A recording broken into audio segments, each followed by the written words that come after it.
There we go. Hello, hello, hello, hello. Good evening, good morning, good afternoon, whatever is the case. Welcome to the Gin and Tonic Show. It is August. It is the 14th of August. Welcome to the Gin and Tonic Show where we talk about Islam. Welcome to, today we are without Mustafa, unfortunately, but we have got Muhammad, the pseudo-scientist, and we have Mr. Rob Speakers. Hello to both of you. How's it going? Good Hello, evening, everyone. gentlemen. Go on, Okay, somebody let's do it in first. stereo. All together now. Well, I hope everyone's okay. Hello to my fellow panelists. Good to speak to you guys after a warm week, and also to the audience that are listening live and those that will be listening later. Welcome to the show. I hope you enjoy this week's edition. Yeah, good evening, everybody. I don't know if it's been hot where everybody else is. Been a stinker here in the UK and possibly in Europe. And been very busy, but good weather for the most part. A few thunderstorms now, and looking forward to the show. So a warm welcome from me to everybody listening. Yeah, it's very humid. Somebody's it's fan's actually, going. Somebody's got a fan. Is that yours, Stops? Oh shit! Yes. Okay, no, that's Should I cool. switch it off? Well, no, I mean we could just hear it in the background. So, but unless you're going to die of the heat, or just turn it down a bit because you can definitely hear it running there in the background. It is on low, but it is Okay. blowing in my direction because it is so bloody humid that I have to switch it on because it's unbearably humid. Like this is like Doha, and there you have air conditioning everywhere. And there it was incredible. There was also 85, 90% humidity and 45 degrees. Wow, that was heavy. But then, I've been in Europe now for a couple of months already, and it's amazing how quickly the body adapts to this. And now I'm not used to this, so yeah. Okay, well, hang on, but I can switch it off. There's no problem. There we go. Is that better? Yeah, it sounds way better now. Now there's. Okay. All right. Yeah. All right. Welcome to the Gin and Tonic Show. What do we do on the Gin and Tonic Show? Well, we give people a little bit of help and understanding, Muslims and non-Muslims alike, and understanding Islam, because unfortunately most Muslims don't even understand Islam themselves. Now, what we do, and this is what we always do in the beginning, we declare what we stand for, what we do, what we are, and what we are not. So, like I said, we help Muslims and non-Muslims alike to help them understand and handle Islam in the 21st century. So, what we do is we address Islam, we inspect, investigate, analyze, research, and then we report, and also we critique, but facts. So we don't attack and not people. Attacking, this was quite interesting last time. For me, the attacking... Oh, and by the way, thank you for last time, because suddenly the smoke detector went off. And one of the hoses upstairs went hot, and everything was full of smoke. That's why I was in a hurry to go and switch everything off so that this stopped. So thank you very much for taking over you last time. So we don't attack. We talked about this attacking last time, what it actually is, what it constitutes, what it doesn't do, and so on. So I thought about this, and I think attacking is like if a dog attacks without reason. This is what I call attack. Now, if a dog goes and, attacks, there's no other word, goes and goes after an intruder, then there is a reason to do that. But then this is warranted. And this is not just a blind whatever attack. This is something that is justified. And this is, I think, for me, the difference. What we do is we don't just attack for the simple sake of attacking. So we don't blindly go and lash out at everything Islam. But what we try and do is we try and provide facts. We try and show people what the claims are worth. And now I just heard today that like somebody like Muhammad Hijab had a complete meltdown. He's gone totally off his rocker. I don't know if this is now acting still or if he's really totally lost his marbles now. Because he went on like I don't know if you know this expression, go for a golden shower or something, which means that one person pees on the other. And this is what he suggested. in a live stream. Going to somebody. I think it was Apostate Prophet, or was it Abdullah Sami? I don't know, one of the two. And he said, yeah, go jump off a cliff or kill yourself, or it doesn't really matter. And it doesn't matter if you go and kill yourself and go and get a golden shower from David Wood or something. So it was really pathetic. So I think he's lost it. So unfortunately, this can happen if you are confronted with facts, and if you are not equipped to handle these kind of things, if you are constantly being told what to think and how to think, and not, learning critical thinking, not learning rational thinking, not learning rational reasoning. And this is the problem that I see, because I'm on the warpath at the moment with Dawah. And this is what I see there so many times, that they don't know how to handle this. And this is where we try and help. So we show the facts, we show the reality of Islam, mainly the political side, which has all the rules and practices and things like that, which simply don't fit into the 21st century. Okay, we're a live show on YouTube and Facebook, and you can write in the chat, you can join the panel, in other words, if you want to talk to us, or you can watch and comment the show afterwards. We focus on Islam because we know more about Islam. This is now the joint knowledge. Individually, we have more knowledge on different things, absolutely. But as a joint team here, we know more about Islam than we do about other ideologies. We embrace free speech and criticism. So if you provide factual, constructive criticism, nothing wrong with that. But you need to also be able to take it. We are, try to be decent human beings, and we condemn categorically any abuse, oppression, misogyny, slavery, violence, anything like that. And we let the Quran speak for itself, not the thousands of people, scholars or not, who comment on this vague and ambiguous book hundreds of years later. And if you do want to comment, question, correct, or is simply, curious about anything Islam, you've come to the right place. And if it's still not enough Islam, join us on the Discord channel for a private discussion after the show. Don't go to Patreon, don't go to PayPal. Everything is 100% free. Is there anything that anybody wants to add? No, that sounds good. Just so we know, views. I'm not sure if there's a problem with StreamYard tonight. The comments are not being pushed through to StreamYard, so we can't see the comments in our public comments box here. So you'll have to have another window open. I've got a window open here. I'll keep an eye on that, but that nothing's being passed through. Our comment, my good evening, all comment has been passed through to YouTube, but YouTube is not sending, or StreamYard is not picking up the comments. So that's why it looks blank, at least on my screen. I don't know if you can see any comments. Oh, okay. I can see. If you go to the actual link, you'll see people commenting. Let me go watch on YouTube. Yeah, just so you know. No. On mine, I can see. Yeah, okay. So it's fine. Yeah. I'm using Opera, and there I can see Most Epic Black Star giving us the alien and be faithful and prosper. No, what is it? Be something. Are you seeing that in StreamYard, or are you seeing that on YouTube? Both. Okay, I'll just refresh my page then. So cool. So I'm seeing it on both at the moment.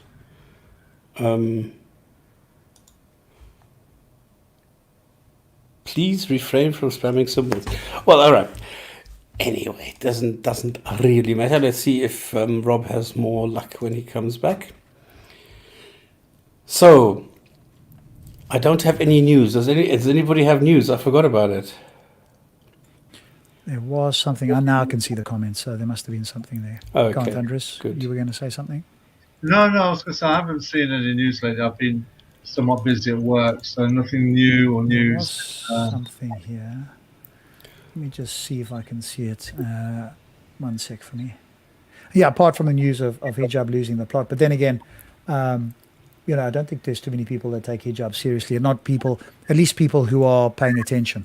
I mean, there's obviously a few gullible and ignorant Muslims who will believe anything that comes out of hijab's mouth. But I think the rest of us, he's not taken particularly seriously. But the thing is, of course, no, definitely not. But it's still surprising to see that he completely goes overboard. This I did not expect. And who do you think he imitates when he does things like that, says things like that? I don't know. Well, when you read the Hadith and you read the Quran, the Yeah, Hadith the founder maybe. he's Oh, copying. really? Oh, when you've only got to read between the lines, that he didn't take insults. He killed his critics. Muhammad gave like, if he had the opportunity, do you not think he would do physical harm? He comes across as a guy who would love and relish and enjoy the opportunity to be violent to those who oppose Islam if he had the opportunity. And Yeah, yeah, yeah. Of course, yeah. when you look at Allah in the Quran, every fourth surah is a threat about those who do not, who do not accept him. So he's perfectly imitating his God. So to be honest with you, as disgusting as it is to maybe hear expressions like, golden shower, he's perfectly imitating his God. So really, commendation for him for being basically a Muslim. So actually, he puts other Muslims to shame because they don't behave like that, yet they claim to be Muslim. So my challenge would be, well, actually, the Muslim world should condemn him. They should use Muhammad Hijab as an example because Muhammad Hijab's example is perfectly personifies Allah and Muhammad. But it seems that even even some Muslims are embarrassed. That's because they don't know Islam, though, do they? They're Muslims that don't know Islam. They're better than their Oh God. boy, this is so funny. Okay, and I haven't heard anything further from Lebanon. Now, the funny thing is, I was in Beirut not so long ago.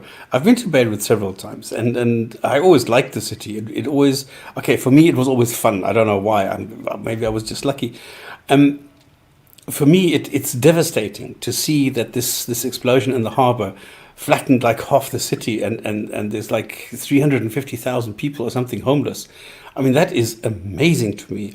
And then that now people are on the streets, not only trying to help those and protesting and blah blah blah, but they're actually going against the government now, which they're saying has really caused shit. Now, Beirut, and this is true. I mean, I agree with this. It was considered to be the Paris of the Middle East, and it always was something special. People were more liberal there. They had fashion shows, with bikini fashion shows. When the rest of Iran, Islam was discussing the hijab and things like that, they were having bikini fashion shows in Beirut. Now, it's always been a little bit different. And now they are protesting and saying, look, we need out. And now Hezbollah is actually... Now, the funny thing, Hezbollah is run by Iran, the Islamic Republic of Iran. And the Islamic Republic of Iran is trying to extend its influence in the region. It was helped by the US into Iraq. And the Hezbollah now has to realign themselves because the people don't want them. They don't want this constant terrorism. They don't want to be at war with Israel. They don't want this. The people are not interested in this. And this is now something completely new, that people are sick and tired of Islamism and all this religious fighting that they are having. So this is going to be amazing to watch. But it's very... for me, I feel sorry for the people. Because this is always, they are the ones who have to bear the brunt, and they are the ones who have to, suffer needlessly through this stuff. Can I just say something? You just said something very interesting there about the people. They don't want to argue, they don't want to fight, they just want to be at peace, so to speak. It kind of reminds me of when I was growing up in England. There was a general, if you like, attitude of we're English, we hate the Germans, we hate the French, and we hate the Italians. That kind of like inbred nationalistic prejudice that seemed to have permeated through a generation or two since post Second World War. It has its manifestation in, say, religion, say Catholicism versus the Catholics versus the Protestants, Islam versus anybody, Germans versus English, so on and so forth. But I'm finding now that 2 or 3 generations later, from that attitude worldwide, people want to move away from that kind of prejudice. That, to be honest with you, they say to themselves, well, I wasn't born during that period of time. Why should I hate or dislike a person because of that religion or because of that national identity that has got nothing to do with me? So what you're saying there, it's interesting because it kind of resonates around the world with that. Yeah, and it's the same thing, because don't mention the war. Yeah. This mentality is going out. We are now slowly starting to say, well, why shouldn't you question the Holocaust? It's up to the facts to speak for themselves. If you want to question it, well, bloody well, go ahead. but the facts speak against you. So why should we put somebody in jail the way it was done for the last, I don't know, 80 years? If somebody denied it, they were put into jail. And I think that's stupid. Let's talk about it. If somebody wants to, fine, why not? And the same thing is happening. And this is exactly, I agree with you 100%. That the people should be able to talk about these things no matter, I don't know, what nationality they are and who was fighting whom 100 years ago. Who the fuck cares? Yeah. Okay, anyway, I just hope that people in Middle East in general, that they will somehow come together and say, listen, we need to have a humane solution and not a religious one. Because I mean, I don't know what the Emir of Qatar is thinking. I don't know what the king of Saudi Arabia is thinking. I don't know what the Emir in Bahrain is thinking, in Oman and so on. I don't know what these guys are thinking. I don't know if they are still aligned with the Muslim Brotherhood the way that they were 20 years ago. I do not know that. I mean, it seems Turkey is now taking the role of Saudi Arabia when they've run out of money, because Turkey is getting a lot of money from the EU and can finance these things. But I don't know what the future holds. So this is going to be interesting, but at the same time terrible, considering that it's, the destiny of a lot of people. So anyone like Sheriff Gabba, he has a new video. But TDS... yeah, the problem with Sheriff Gaba, it's brilliant, but it's in Arabic. Okay, it's very rare that they translate this for him, or that he provides them in a translated manner. I mean, he is highly critical and he makes really, really good stuff, but it's very difficult to get translated versions. So I don't know, maybe this is going to change. Yeah, exactly. And Krishna, thank you for this. UAE makes peace with Israel. DC. This is something that we are hearing for the first time. We've heard this from Egypt 30 years ago. I remember this when they said, listen, isn't there a better way than constantly being at war? But then, you have the warmongers, and they were very strong 30 years ago. They were very strong in saying, look, we need to get Israel out of there. We need the Palestinian question has always been at the forefront. I don't know how long this is going to take. I don't know if people are going to come to their senses and say, listen, yes, there is a better solution. Let's find it. Let's apply it. I don't know. All right. Let's share a couple of quick news items if you want. If you have, brilliant, yeah. Yeah, okay. So here we go. Here's the first one. UK Miles dropping the term Islamic terrorism. Britain's National Association of Muslim Police want law enforcement to drop the term Islamic terrorism and jihadis. Their proposal offers alternative language, including faith-claimed terrorism, terrorist abusing religious motivation, and adherents of Osama bin Laden's ideology when describing attacks by those who identify as Muslims. However well-intentioned, this is pathetic. These language motivations are damaging to counter-terrorism work. Yeah, but it demonstrates how desperate they really are, doesn't it? Yeah. So that's one thing. Anything to avoid it, because it's a religion of peace. If you avoid all the embarrassing or unpleasant stuff in the Quran, well, yes, you can cherry pick little bits here and there, but even Mein Kampf, I'm sure, had something in there that was peaceful as well. So, but then Majid Nawaz is sort of getting on a bit of a bandwagon now. He's apologized to Muslims and asked for forgiveness. In a long statement on Facebook, Nawaz said he's awakening over the situation of the Uyghur, I don't know how you pronounce the proper way there. Uyghurs? No.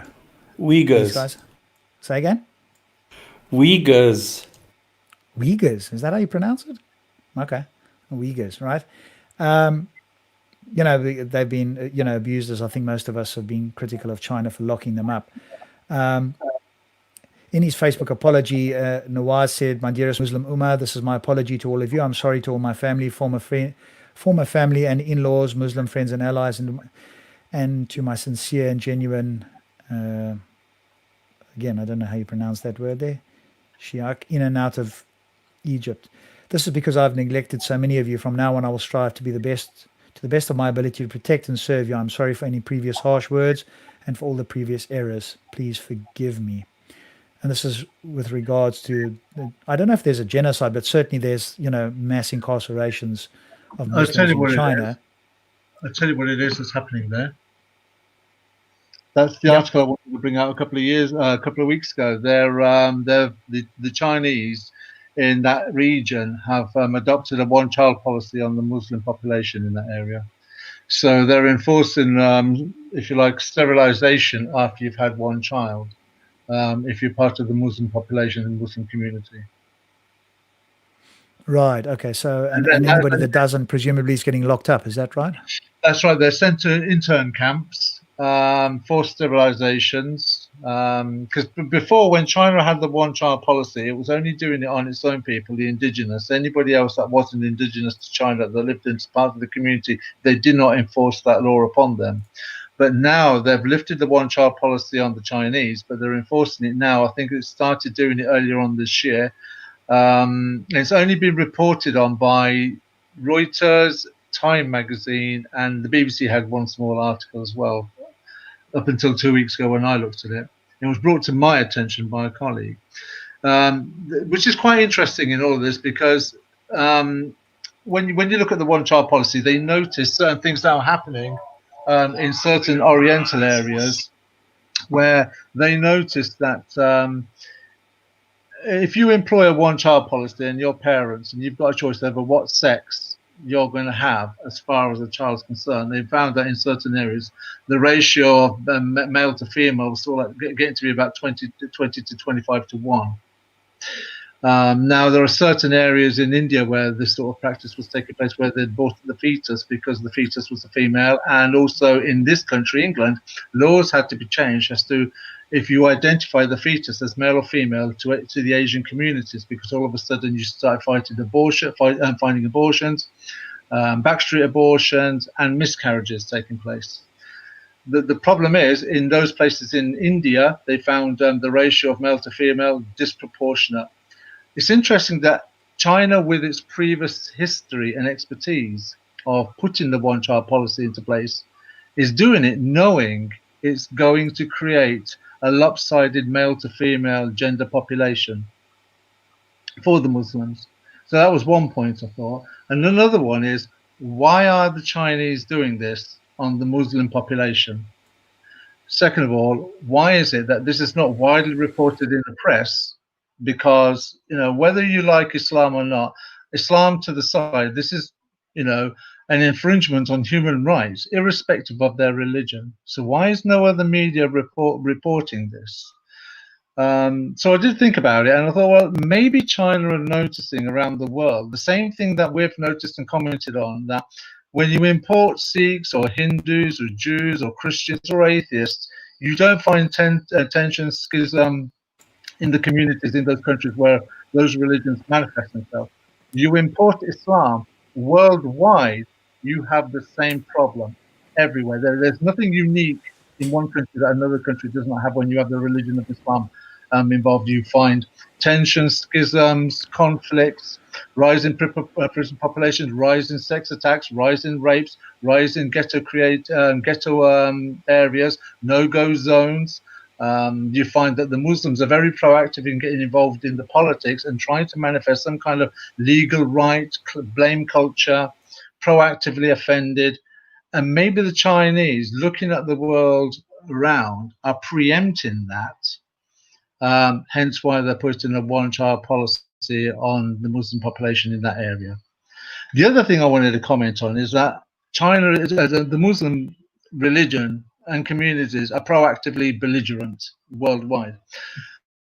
And when I was doing my research, I found something else out as well. And maybe, I don't know if you know about this, Stops, but Jehovah's Witnesses, which is something that your sister is, they've been totally liquidated in Russia, banned. All their kingdom halls, all their assets and such have been banned, and they're being put in prison as well for any preaching activity. It's interesting that the most peaceful... Wow, yeah. But they're clamping down on Scientology as well, I think. Yeah, one of the most peaceful religions in the world has been outright liquidated in Russia. Nobody's saying anything about it. That's a peaceful religion. Then you find that the most violent religion in the world, which is the Islamic religion, and nobody's saying anything about that either. Nobody is not in Jehovah's is immediate. peaceful. Yes, they are. Right. Just on this, when we're No. well, let me finish, then we can talk about that. When you look at the world, the state of like, oh, it's Russia versus America, China versus America, China versus Russia, China this, and all the propaganda we hear. These are great propaganda tools if you've got a problem with that country or those countries, and nobody's saying anything. I Okay. just thought it was Well, the only thing I don't want to get into a discussion on Jehovah's now. The only thing I know is that they are highly restrictive. If a family member, for example, leaves, then they get they cut disfellowship. all contact. There's a lot of punishment. There's a lot of emotional abuse. There's a lot of threats. There's a whole lot of a whole subculture going on where they want to create a group within a group and get away from society, basically like the Amish are doing, and But that's crazy. I'm not interested in. I take your point there. They have a what's known as a disfellowship, and I totally get that. But I was just talking from the point of view there are peaceful people. Well, irrespective whether you respect them or not, they are peaceful. They don't go to war. Okay, But as far as that is concerned, yeah, but obviously, I consider emotional abuse also as a kind of abuse. okay. All right, if it's violence, if we're only looking at violence, okay. Yeah, that was the point I wanted to make. That as a threat to the nation is concerned, they're not banned. Nobody's saying anything. As a threat to China is concerned, Islam is a threat to China. Was that the motive that the Chinese used to put upon the Muslim community their one-child policy? And interesting in this, if we can sit here on this show and talk about this now, surely other Muslims would be aware of this. And why aren't they talking about it? Where are the Muhammad hijabs and the Ali Dawahs on this subject? Silent. There it is.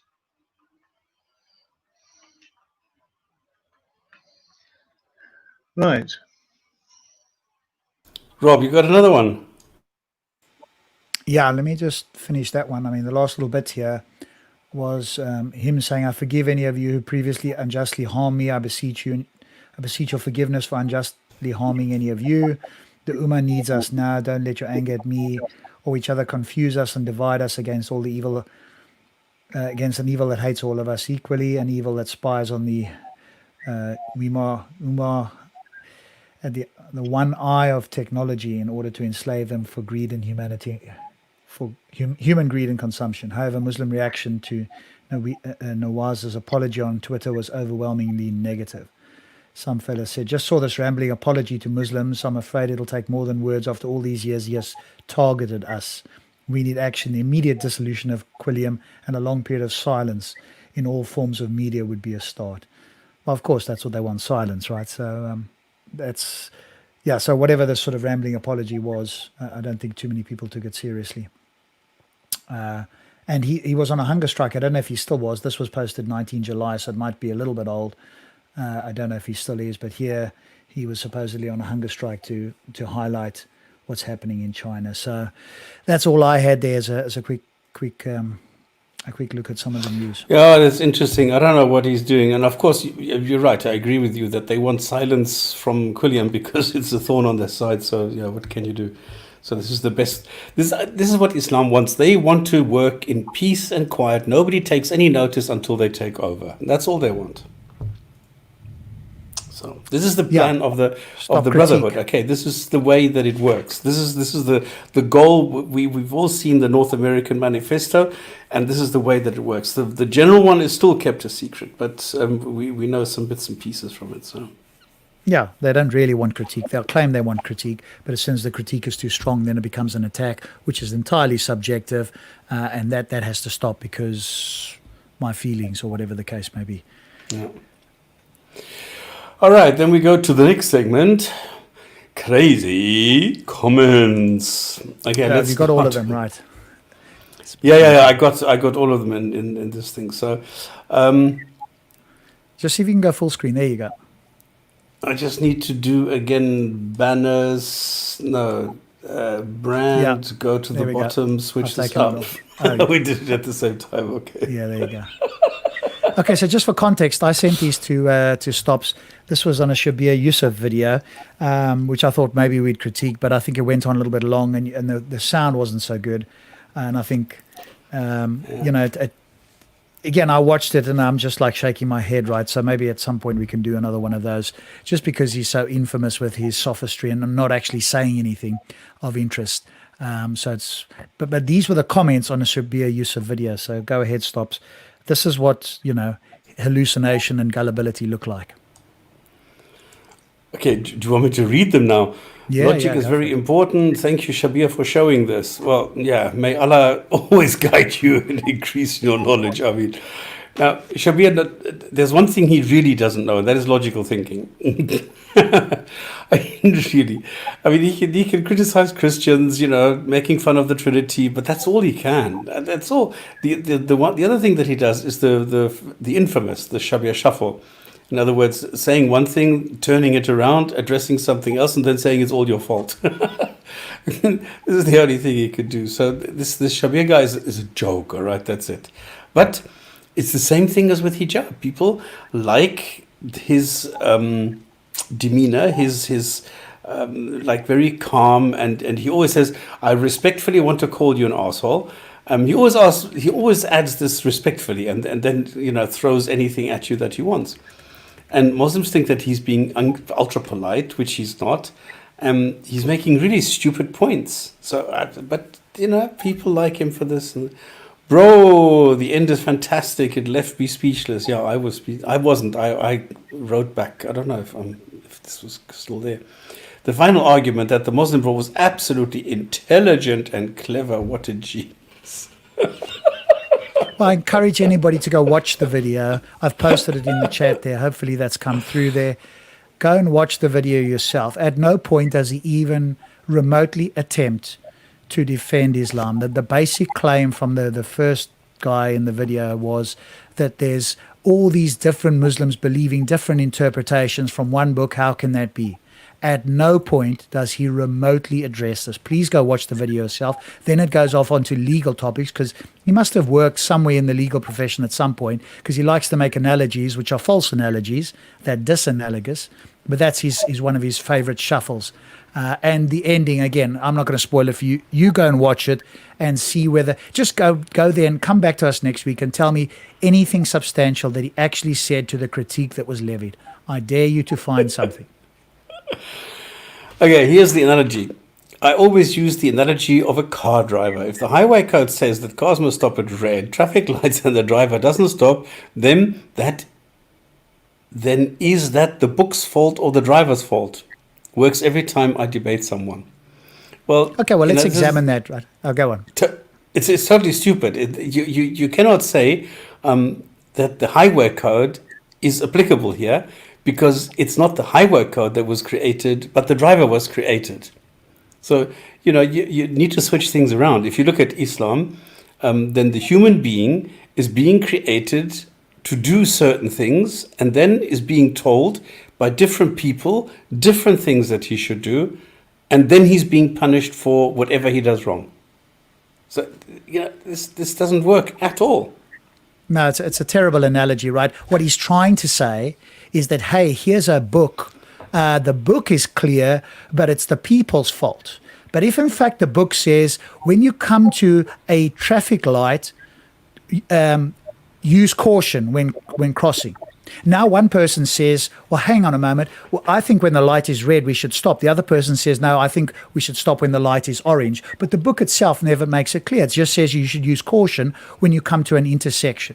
Now, if the book was clear and it said that you have to stop, you have to slow down with an amber light and come to a dead stop if your wheels haven't touched, the first set of lines by the time the traffic light turns red, then there would be no discussion. It wouldn't be like, well, I wonder if we can go through if it's green at late at night.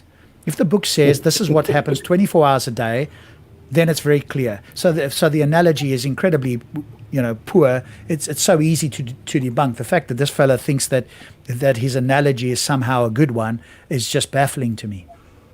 Yeah, but the point, the actual point that I always make is the logical point, because you are being created to not know, to ignore the light. This is the whole point. If you are being created to ignore the light, it doesn't matter what the book says. Because if the book says that you should stop on red and you are being created to stop on green, then how can you obey the book if you were created to stop on the other light? It doesn't work. So it depends on how you were created. Whether the book says, no, if you were created to say, listen, you need to adhere to what the book says, then it's a different story. But it doesn't do that because the book doesn't tell me anything, because it doesn't speak the language that I have been equipped with. And no messenger has come to me. No messenger has entered this house, even though the Quran clearly says, yes, it does. So the whole point is totally different. So this analogy stinks all the way, I don't know on how many different levels. Yeah, but their claim, of course, is that, hey, the book is perfect. We are just using our free will and not understanding it, or whatever the case is. And even if we took that approach, even if we were charitable to accept that claim was in fact the case, then the question is, well, either the book is clear and somebody understands it and they've got overwhelming evidence, or the book is not clear and those that are trying to understand the book cannot get a clear understanding. Whose fault is that? Either way, it's the creator's fault because he created them imperfect such that they couldn't get a clear understanding, or the understanding of the book is not clear enough even for those who can seek and who come there with a, quote, open heart, whatever that's supposed to mean. Yeah. So either way, this is what I mean. Is on how many different levels? I mean, exactly what you are saying. You can open up so many different levels on which this fails. It's amazing. That's why Islam fails right through everything. But listen to the last one there. Again, I invite you to go and watch the video. Am I a bad Muslim for laughing out loud for the nonsense of atheists? Now, the atheist was making perfect sense.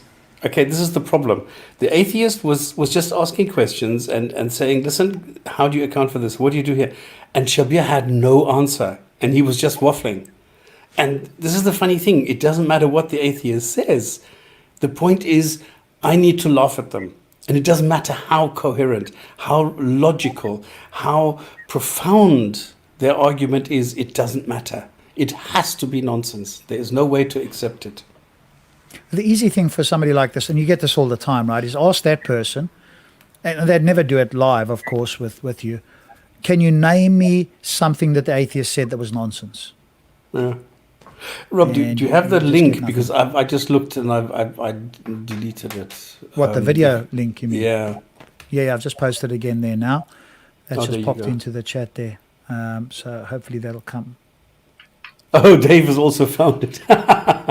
Okay. There you go. Yeah, I've just posted it again. You've got some more comments, Stop. So why don't you go on to the other ones, unless Thunderous wants to add anything on this page?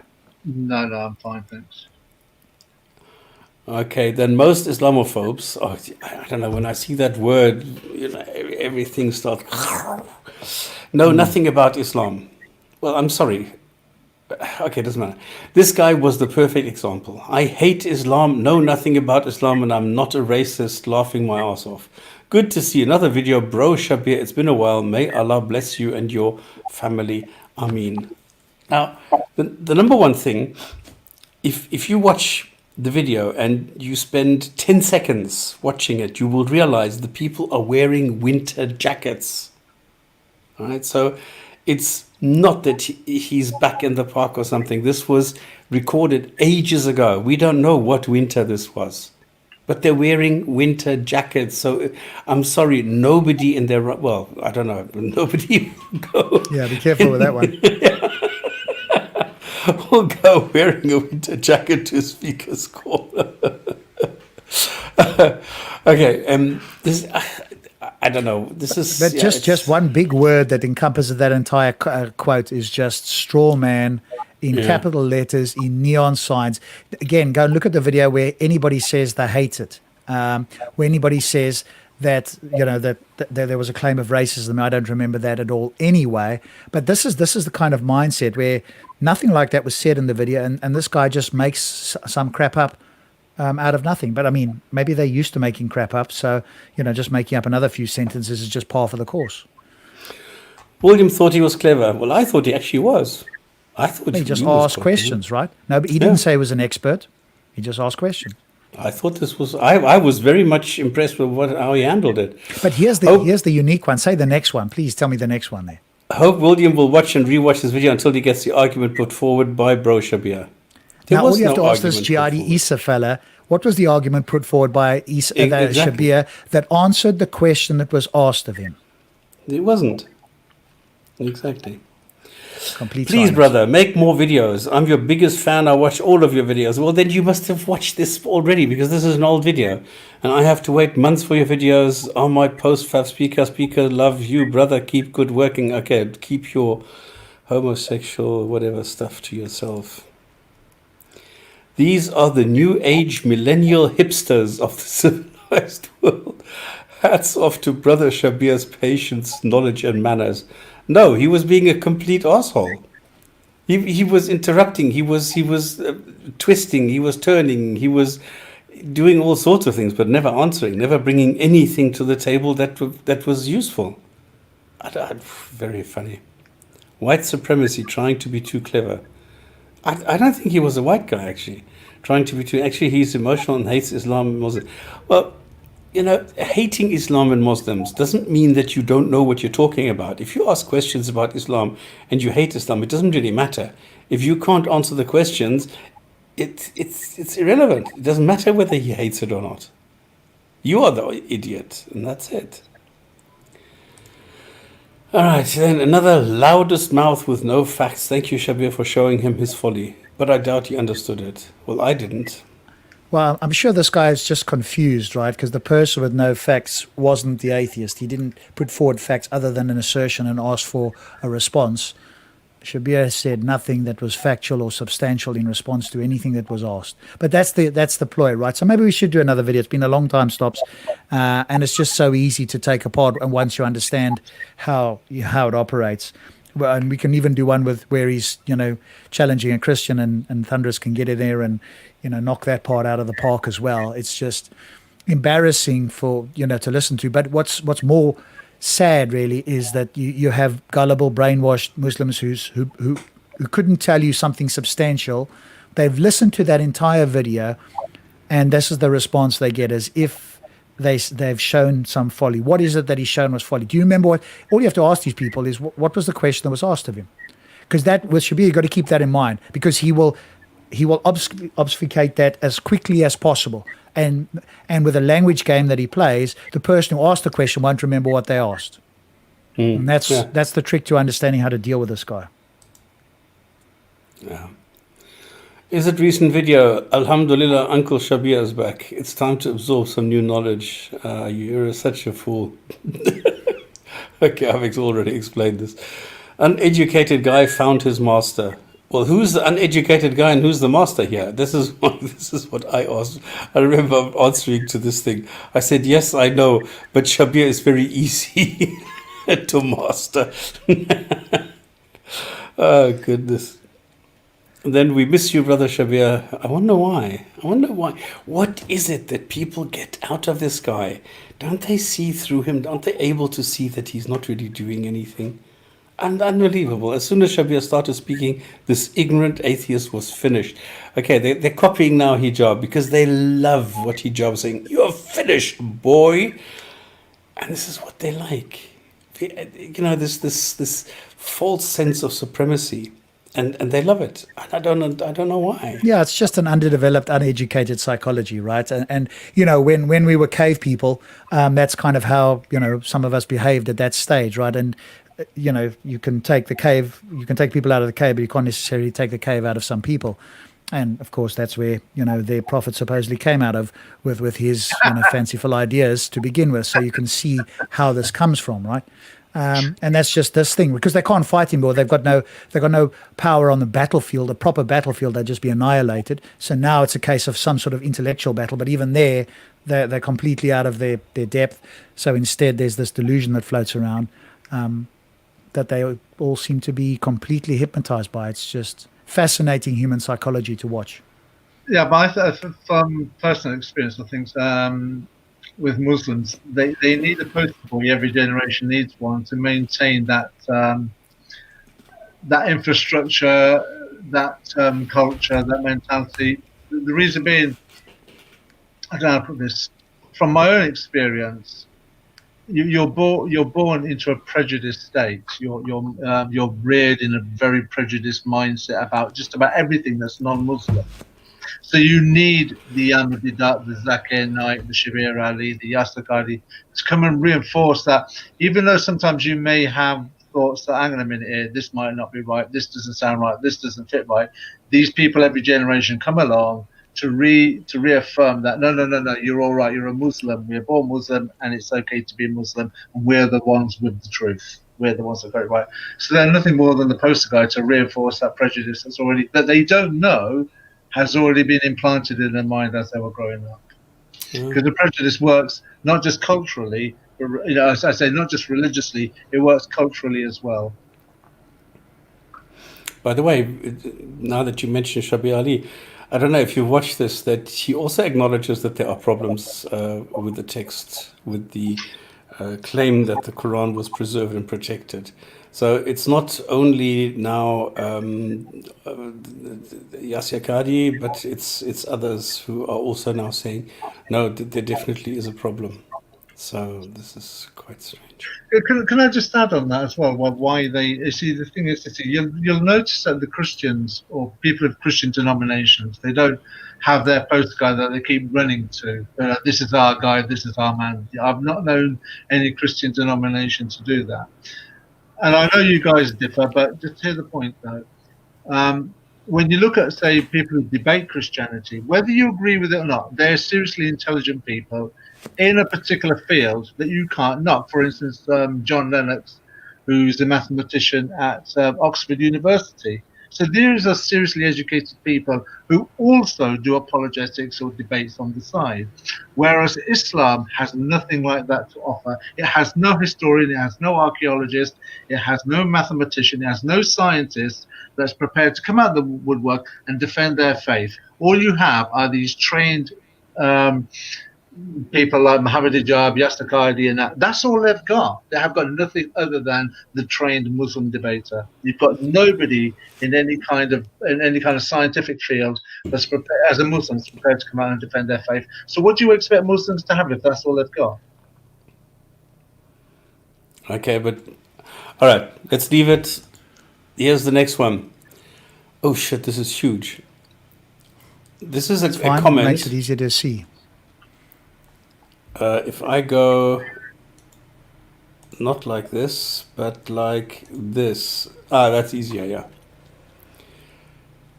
This is a comment made after somebody said to me, so do you know what abiogenesis is? Yes. Okay. Is abiogenesis a fact? So I said, I do not know the origin of life on this planet. And that's all I'm saying. So they say, so you're saying, yes, it is. I said, no, I'm not saying that it is. I'm saying, I don't know. So you're saying no. No, I'm not saying that. I'm saying, I don't know. And this guy cannot handle that. For him, I don't know is weak. He has to say, and 37 people, you need to agree with him. He has to be sure that yes, whatever he says, he has an answer, and it's with certainty, and that's it.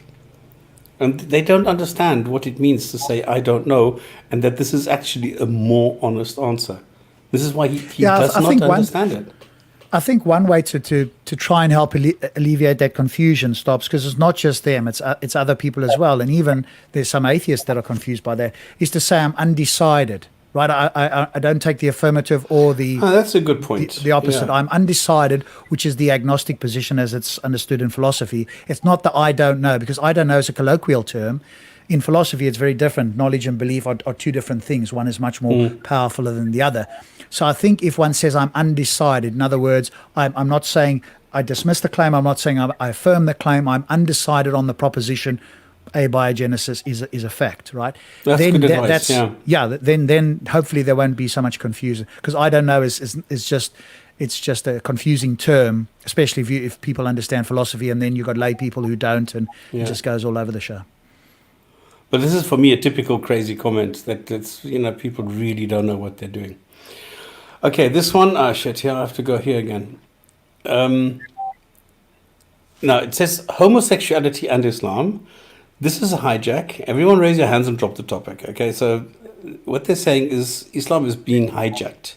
And then, can we Muslims, okay, ignore the apostrophe, handle an intelligent debate on the subject? And then look what happens at the bottom. The first comment.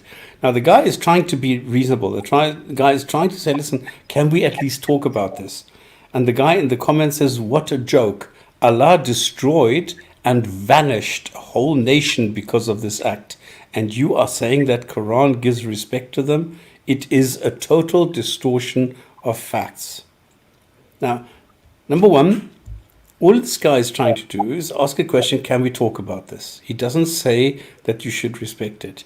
Number two, there are no facts here. He is just asking, listen, can we talk about Islam and homosexuality? And the guy's not interested. Not interested at all. And this is what is crazy about Islam, that people don't even want to talk about this. I think it's high time they did. This is quite funny. Stay away from Yazagari, he will lead you astray, brother. This is now how far we are getting.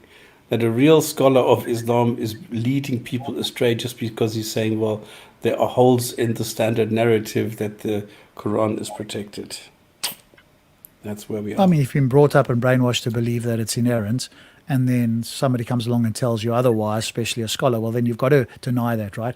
But then you go to somebody like that and go, okay, do you care about what's true? How do you determine what's true?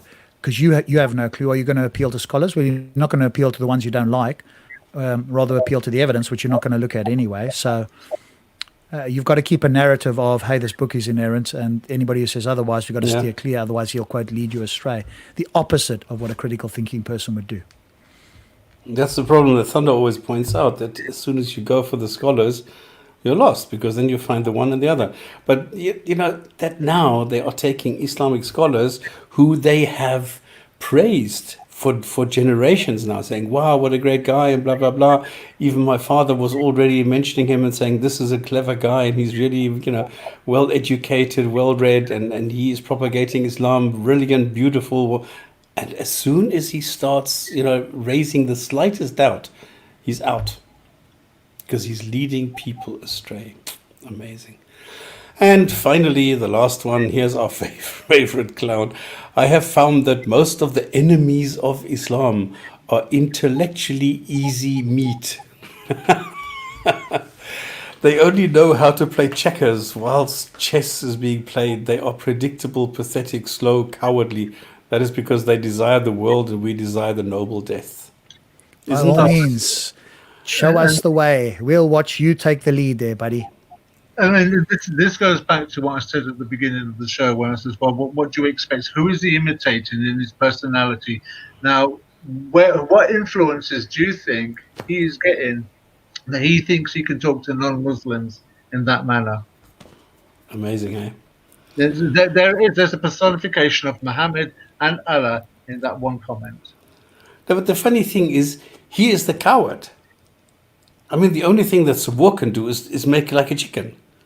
But they will never come here and talk to us. They will never come here and say, well, hang on, let's talk about this issue in Islam. Let's talk about the preservation of the text. Let's see what you have. No, they will not do that. Let's talk about the logics. Let's talk about the, no, they will not do that. They are running away from us and telling us we are the cowards. That's pathetic. I think he's just descending into more lunacy than ever. I mean, I think he was always a bit of a lunatic, but more so now. And he had this veil of intellectualist that sort of some people got hypnotized by. But now you're seeing more of kind of what's really going on under the surface, right? The smiles and all the rest of it at some points. That's all an act. I think this is more the real sort of hijab that's utterly delusional, and has the supremacist ideology and mindset, and yet couldn't debate somebody if you gave him a manual and a set of crayons, and he's demonstrated that time and again, shouting loudly, and sing. That's all he can do. And he starts singing when he's lost. And then when he comes with again somebody and admits to you that he's an actor, that he's just that's the only time I've probably ever agreed with him on that one live show. He said, "Yeah, I'm just an actor." I don't know if he actually believes that or not, but I think with that, or with just on that there, I think he tries to look intellectual, particularly if he's pre-rehearsed or plagiarized some article or some person before he's actually gone out. He's like pre-revised and scripted a dialogue that he's going to go out with. So that's those moments where he sounds to the Muslim world intelligent. It's when he gets caught and he has to freestyle that you see the true personality come out. He's not like Hamza Sorts. Hamza Sorts is an intelligent guy, and you can see that when he uses words, he understands those words he's using. Even though he himself is a bit of a plagiarist, he still understands the point, and you can see that in him. Not always. No, I grant that. Not always. But you'd have to admit that Hamza Sorts is an intelligent guy. Yeah. No, he's in a different league. No, totally. Yeah. So when Hamza Sorts uses dialogues, words, and phrases and such, he knows what those means. He knows the context of the words. Mohammed Hijab, he goes out trying to sound like he's like a poor man's Hamza Sorts. But Hamza Sorts, if you catch him unawares, like on a freestyle moment, Hamza Sorts will still be able to talk to you in that kind of manner. Mohammed Hijab, though, when you catch him in those moments, because there's nothing pre-scripted that he can use, he comes out with what his personality actually is, which is this kind of dialogue. Hijab is smarter than Hamza. Oh goodness. Yes. Yeah, I think Tortoise just sort of hides behind the smile and I'm this nice guy and let's just have a chat and all that sort of stuff. Whereas Tortoise does that. Hijab is now just not hijab. Tortoise, sorry. Hijab is now appealing to the more militant people who like the shouty, seemingly superior hijab, I suppose you could say. But the fact that he's so delusional about whoever these enemies are, how do you distinguish an enemy, are intellectually easy meat. I mean, that just shows how utterly deluded this guy is. I don't know what dream or planet he's on, but clearly reality has taken a vacation, it seems to me. Yeah, but look at his audience. Look at the mentality of the audience that are listening to him. The majority of the Muslims, have that kind of mentality. So he's going to appeal to where the party base is for him. He's just doing a Donald Trump. Yeah, I mean, none of us take him seriously, right? I think we all think he's a joke. Whereas you could have a conversation with Tortoise. That you can't really have any sort of substantive conversation with hijab. And I think, every time that anybody that tries to do that, it just, falls apart really. But he doesn't realize that that's the other thing, right? It's one thing to fall apart, but it's not realizing that that's happened. I think that's where the delusion sort of comes in, or the illusion. Delusion depends. You don't have the introspection to realize how silly you are, or how ignorant you are on the particular topic, or whatever the case is, or how badly you are presenting fallacies. You just don't realize. You don't hear yourself probably, and that's sort of extra deluding in a sense. But you're using the word introspection there, and that's the one thing Islam in itself does not encourage, is introspection. Yeah, and this is what you see. This is why we have the theme this month, which is apologists at work, or apologies at work. And this is exactly the point. They don't know this. They have their scripts. They have their things that they follow. They have their scholars that they follow. They have this Dawah session that Sorts has developed, and this is what they follow, and that is it. And if this doesn't fit into the schematics that they have, they're lost. This is why, it's a good point. If you catch hijab on something else, he will not know what to do. So he will always try and go back on script, the same way with Sabur and those people. As soon as you take them off their script, they're lost, totally lost. So, anything else, or can we go to the next segment? Go for it. The condensed Quran. Da-da-da-da. I wish we could have little jingles. Condensed Quran. I like crazy comments and condensed Quran. Okay, ladies, gentlemen, and all those who want to be children of Adam, don't do what your parents did. This is where we ended up last week. And we said, if I believe gods and goddesses exist, then devils exist. And if I don't, they don't. So don't come to me that devils are companions of those who don't believe. That's nonsense. Let's go, continue on chapter 7, sentence number 28. What I do is I take the Quran and, yes, noted. And what I do is I try and get to the essence of the sentence without the Allah is the best, the most this, and blah, blah, blah. I am the most sane and stable genius in heaven. I go and take a look at what the sentence is trying to say. Now, I welcome if people read along the original and see whether I capture it, because it's not always easy. And in the past, we have seen that I have made mistakes where I did not actually catch the gist of what the sentence said. So if you do that, that would be great. So we're on chapter 7, which is the heights, which is ambiguous. And even here, different translators translate this differently, because it's supposed to be a bridge going over hell, between hell and heaven. And it's for the people who are not 100% decided upon whether they have some sins which are matched by the good deeds or not. And so this is quite an intricate topic. So in sentence number 28, it says, non-believers, in other words, me, some, for example, do immorality. So I do immorality. So I do immorality because my forefathers did. They also did immorality. And their God, now non-believers have their God ordered them to do immorality. No, he didn't. Now this is the Quran says. Non-believers do immorality because their forefathers did and their God ordered them to do immorality. No, he didn't. So what they are automatically assuming is that non-believers are non-Muslims, and these non-Muslims are Jews and Christians, or Zoroastrians, or Hindus, or whatever.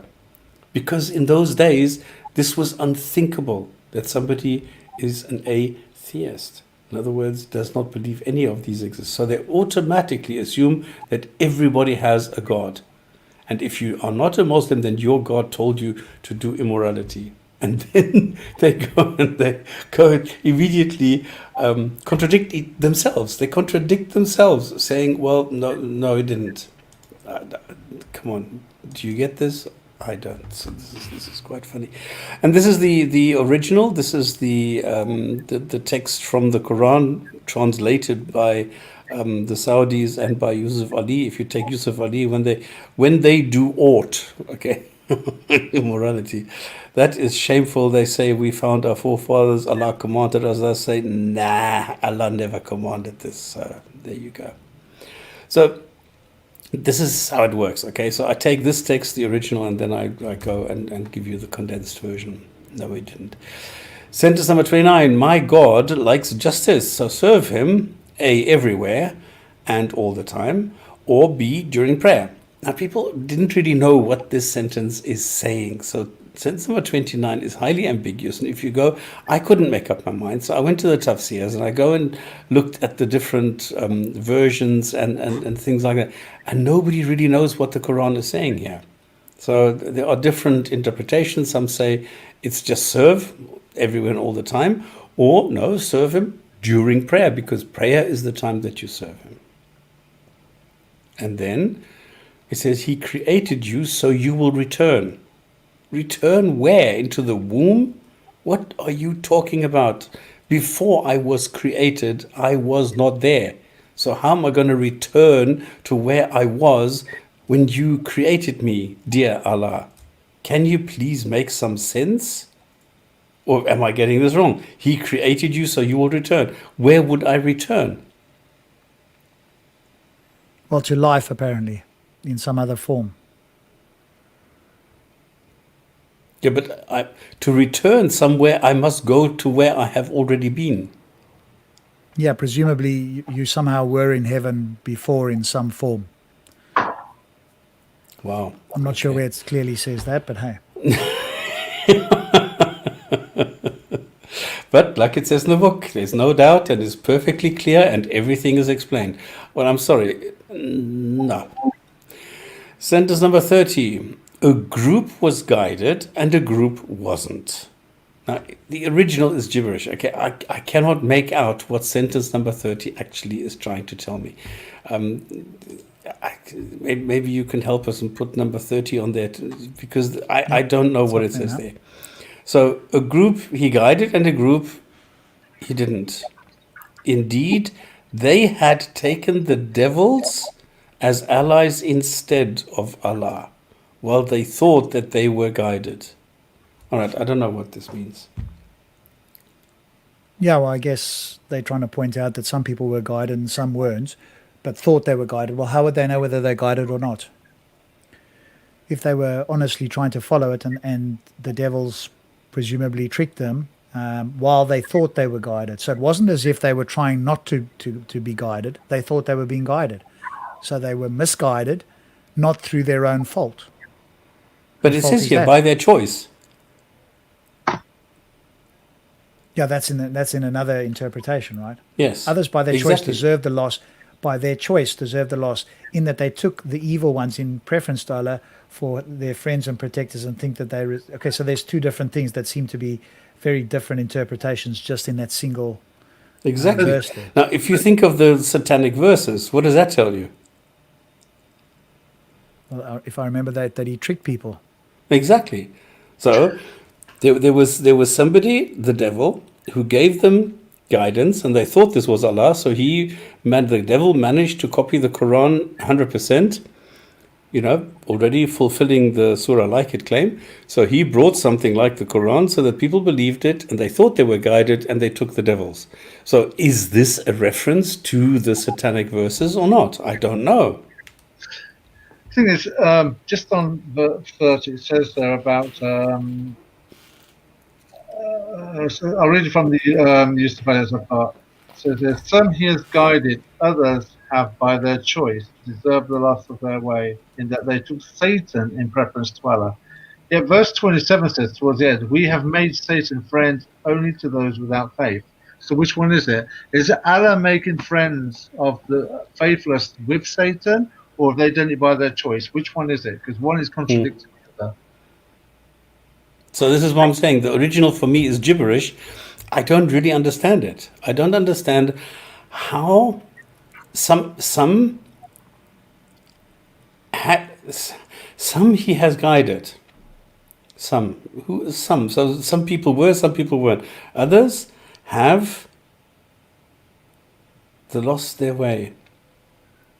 Okay, the problem here, it seems to be kind of immoral in a way as well, because even by their choice, if their choice was genuinely seeking the truth or the quote right way, for their friends and protectors and think they receive guidance, right? So they thought they were receiving guidance. It wasn't as if they went, do you know what? We're going to follow somebody else because we don't like Allah or whatever. They thought that it was either Allah or were tricked into believing it was Allah or that it was guidance or whatever the case is. So how is it that it can be their loss? Because if you were created in Islam such that everything's a test and you earnestly follow what you think is the correct path and you don't have anybody to show you that it's incorrect, then in what sense can you be judged? Can't, exactly. So this, I don't know, this is very weird. The deluded have devils as God. Okay. Number 31, don't be decadent. 32, I will explain the sign. This is the explanation. Who prohibited what God provided for life for end of life? This is the explanation. I will explain this. Just 31. It says that, O children of Adam, wear your beautiful apparel at every time and place of prayer, and eat drink, but do not waste of any excess. Okay, but it says that wear beautiful apparel. But when people go to America, they're only wearing white. I mean, he's surely talking about Mecca at this moment in time, no other location, because no other mosques have been built during his lifetime. This is surely talking about Mecca. So why is it then that not only has the Qibla changed, but the manner of dress has been changed as well? Because he hasn't commanded them to shave their heads, shave their armpits, shave their legs, shave their genital area, and to wear white robes when they're going to Mecca. Or is that specifically for the Hajj only? No, this is Hajj only. Because you're not supposed to see any differences in the level of clothing so that nobody feels embarrassed. And even women shouldn't be wearing veils or something. Okay. But who decides what's excessive? Mm. Anyway, this is... It's funny. And why? So come on, you don't need to tell me that what is in brackets is not in the Arabic. I know it's about the understanding. It's why would he understand this to be this, and why would nobody else understand? Because this is why I'm saying the original is gibberish, and somebody needs to decide what this actually says. And he says, well, it's by their own doing. So why would he think that? And this is quite strange. So. Okay, can somebody explain 32 to me? No, that wasn't so. I'm not too sure here. Okay, so it says, say who has forbidden the beauty gifts of Allah, which is produced for his servants, and the things clean and pure which he has provided for sustenance. Say, they are in the life of this world, for those who believe, and purely for them on the day of judgment. Thus, do we not explain the signs in detail for those who want to? That was the point I wanted to get to. What signs has he explained and what details has he given? I mean, the And other part was gibberish to me. yeah, but he says it's in the life of the world, and then during the day of judgment. What the hell is going on here? No, I think there's. He's basically saying that there's the beautiful gifts of Allah are purely for them on the day of judgment, but people are mistaking them that they're in the life of this world. So I think maybe it's a case of he's saying, well, people think that the gifts are in this world, but actually they're not. They're in the day of judgment. If you get judged well, then that's where the gifts are. But again, the signs in detail. What signs? The ones that are on Judgment Day, or the signs of this world?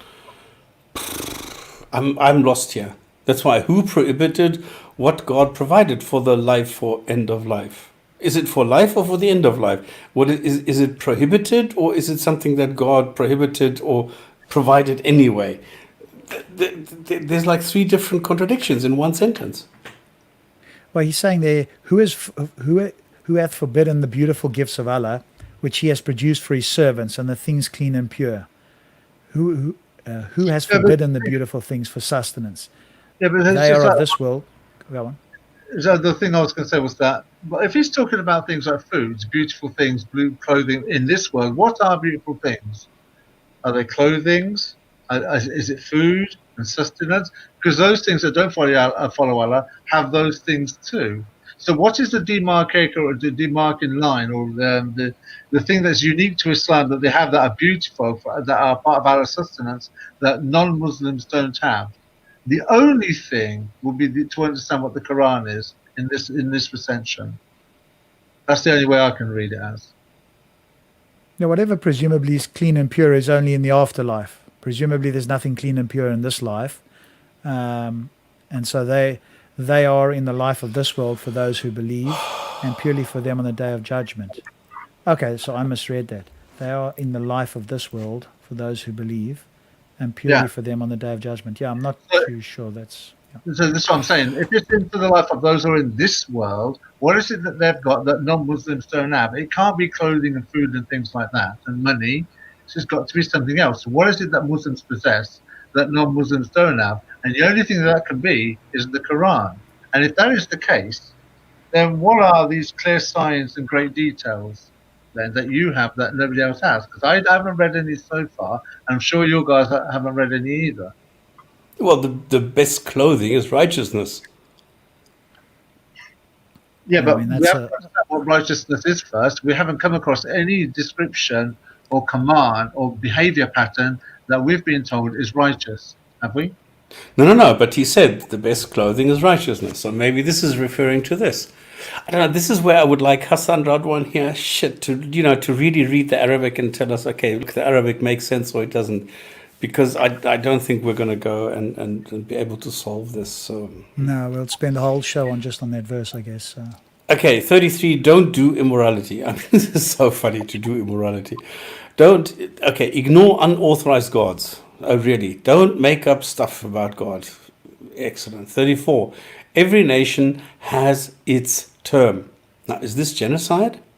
I don't know. Every nation has its term. Does that mean every nation has its term and then it dies and then it dies out, or what happens? I think this was referring to predestination.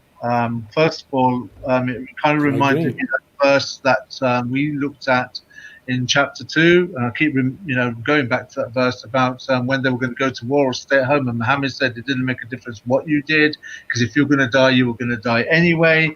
This kind of reinforces that to every people is a term appointed. When their term is reached, not an hour can they cause delay, nor an hour can they advance in anticipation. I can only understand that as a reference to death, that they can't live an hour longer or live an hour shorter. When your appointed time has come, that's when you could die. And I think there's a verse that we're going to come to later on, a couple of verses time, that kind of reinforces that as well. Anyway, whatever it is, you can't advance nor delay this by an hour. Okay, great. 35, following messengers is good. 36, not following messengers is bad. 37, is rejecting sentences worse than lying. When you die, there will be only one God. Can, can I Me. Can I Yeah. just on that, in the use file it says who is more unjust than one who invents a lie against Allah or rejects his signs? Well, we haven't seen any yet.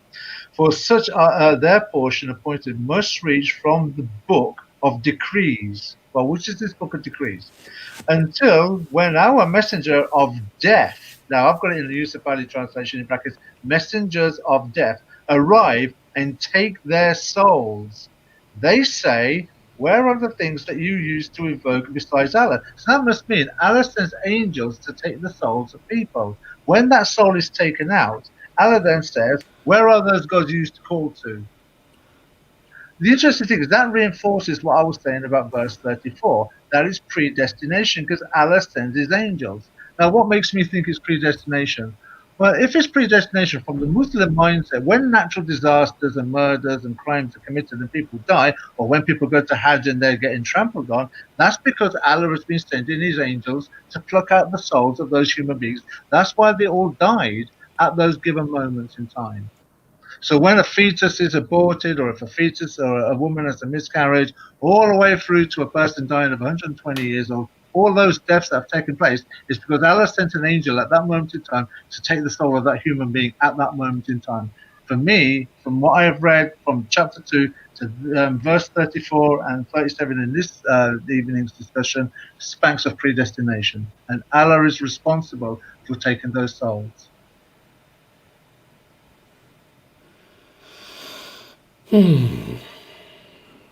Yeah, doesn't make sense. Okay.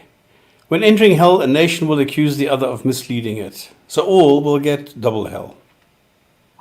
Okay. The first will tell the last they got what they asked for. I don't know, this is like I don't know. They will go to heaven when the camel can pass through the eye of the needle. Where have I heard that before? The camel through the eye of the needle. In 41, they will be in hell, but believers get it easy. They are in heaven forever, without any burden, rewarded for believing. Gloating. And 45 says people who divert others from the straight path of God by saying it is crooked deny the afterlife. Can I just Now, go back to before? Do you mind? You just went over that, and I wanted to discuss that one. Because it says in the Yusuf Ali translation, the companions of the garden will call out to the companions of the fire. We have indeed found the promises of our Lord to us true. Have you also found your Lord's promises true? They shall say, but a cry shall proclaim between them, the curse of Allah is on the wrongdoers. Now picture the scene. What's the image that you're getting here? So if I asked you, Stops or Robs, what is the image Muhammad has given us here of what, or Allah in this case, is giving us here of what's taking place? this is interesting because this is exactly the question that DPR Jones asked Hamza Tzortzis when he was on the Magic Sandwich Show. This is basically Allah has created heaven and hell in such a way that the people in heaven are able to look out and look at people in hell being tortured. What kind of God is that? Because if you look at it this way, right? Let's just say, for the sake of the discussion of this evening, I suddenly become a Muslim. It's not going to happen, but let's pretend I do.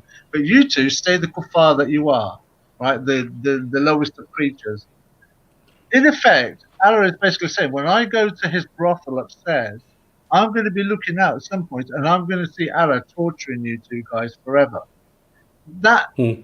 follow that through. What if it's a father in heaven because the father followed Islam as best as he could, and Allah granted him paradise, but his son didn't? So the father, in effect, will be watching his son tortured and punished and cruelly maimed because when his skin is all burnt off, Allah's going to give him fresh skins so he can taste the pain all over again. For every glass of wine he had, he's going to get a glass of pus. And when he wants water to drink, he's been given boiling water. His brain is going to burn and roast. That's what the father will be watching of the son. And Allah created that situation. What does that tell you about the mindset of Allah and the mindset of Muhammad? Sick. It is. It is. This is another for me. This is hate speech. This is hate Yeah, speech. oh, absolutely. And I have to correct myself. I just remembered it was not DPR. It was actually Rationalizer who did this to Hamza. And he said, listen, Hamza, can you picture the following? You are in heaven. Your father did not convert. He's in hell. And he is now calling out to you, please, son, give me some water. What are you going to do? Are you going to tell your father, fuck off? You had your chance. You didn't take it. You're not going to get water. Are you going to do that? Is that what a just, merciful, and benign God is going to do to you? And Hamza had no answer. But there is no answer. Any Muslim, this is one of those ministry verses, I call it. But when you speak to a Muslim and he starts giving it the big one, this is one of those verses I like to use when I'm at work. When Muslims try and take me on, I pull one of these out and I do it in such a way, particularly when there's a crowd watching or a few people watching. Yeah. Normally, my default is 9-year-old Aisha, or I'll use one of these verses by saying, well, you tell me now. Because all these people here, you're going to be in heaven, in your Islamic heaven, having 72 brides. But us right here, you're going to see us roasting in hell. That's the reality of what you believe. Tell me I'm wrong in front of all these people. And Dave makes a point with the burning. Yes, in the Quran we have a lot of influence from other religions, from other gods, from other stories, from all over the Middle East. So yes, this idea with the fire, with the Zoroastrian fire, yeah, I think this has influenced it. Yeah. So I think this is what happens. Anyway, the people who divert others from the straight path will go. Okay, we have to make a point because this is something that often comes up from as soon as you go into apologetics, that they will say there is nothing crooked. And you need to understand this comes from this sentence, that you have the straight path, which is going straight to heaven, which is the path of Allah, and then you have a crooked path, which leads you away from Allah, which goes into the way of the devil to hell. So this is where this comes from. You will hear this a lot. This is constantly being used in apologetics. Deny the afterlife. You cannot deny something that does not exist. You first have to demonstrate that it exists before you can deny it. So this is also a bit funny. Then they will be behind a partition, which here that you have the word hijab, by the way, because there is not a single time that the word hijab in the Quran is used to denote or to describe a piece of clothing. Never. So this is also something that I find interesting. And now we have on the heights. So this is now where the whole chapter 7 gets its name from. They will be behind a partition and on the heights. There are people who recognize the marks, and this is quite interesting. There's no racism in Islam, right? Hell is darkened and paradise lightened faces, and who want to get to paradise. So there are people, remember there are people on the heights, which are half and half, not, clearly, who have not clearly balanced the scales in their favor. So in other words, they have committed sins and some good deeds, but they are balanced, and God hasn't decided yet what he's going to do with them. They're in limbo, so to speak.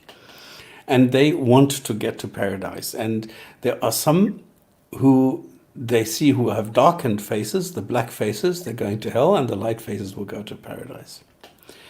And 47, don't send us to hell. They will ask them about about what their result was. Ask them about their result was and why they were arrogant. Yeah. Are you the ones who said God is not merciful? Enter paradise. I need to cough. I'm talking too much and not drinking enough. People in hell will ask people in heaven, and this is again, for a glass of water. They are denied this on command of the merciful God. We forget What? those who didn't take Islam seriously. Denied by the merciful God. Denied a glass of water by the merciful God. Sorry, I need to put brackets here.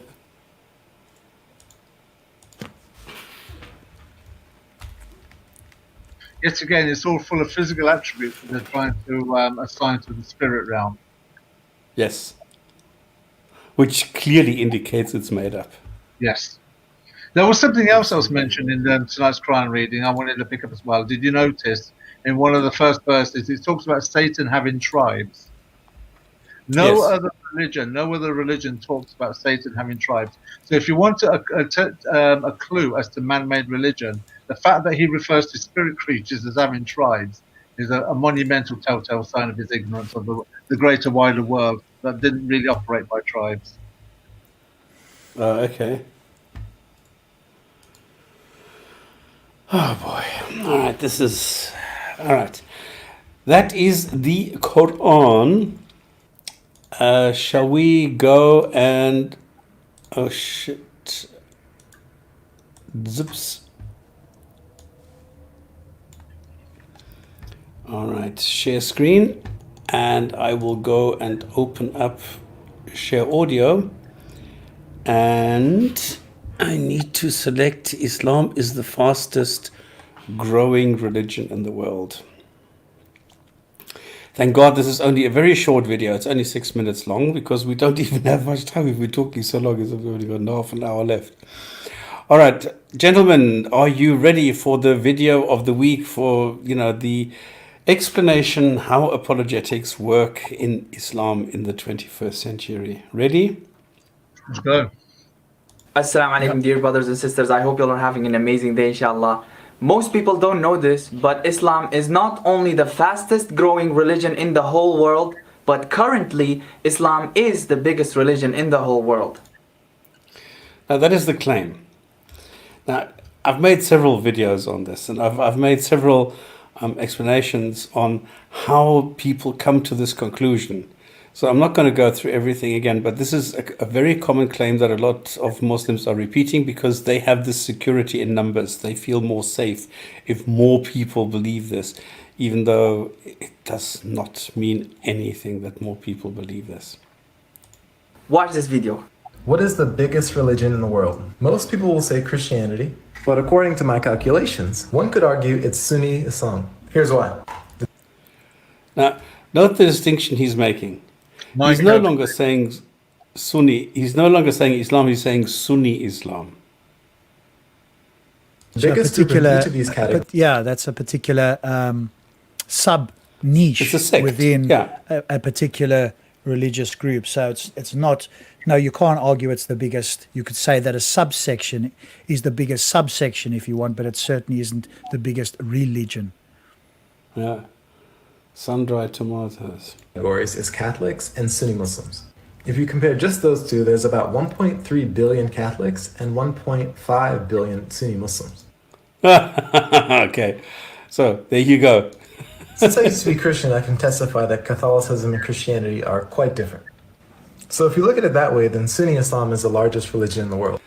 So look how happy this guy on the right. Oh, Yeah, yes, yeah. it's bigger, it's bigger. I'm Oh, not going to yeah, think yeah, yeah. about that too much, but as long as it sounds like the claim is true, I'm going to smile about it because, hey, there's definitely strength in numbers, and you'll hear him at the end say, well, if there's so many of them, how could this be false? I'm winning. I'm with the winning Fellow team. whose There's brain more of hasn't us. actually matured yet. But I don't know why people don't get this immediately.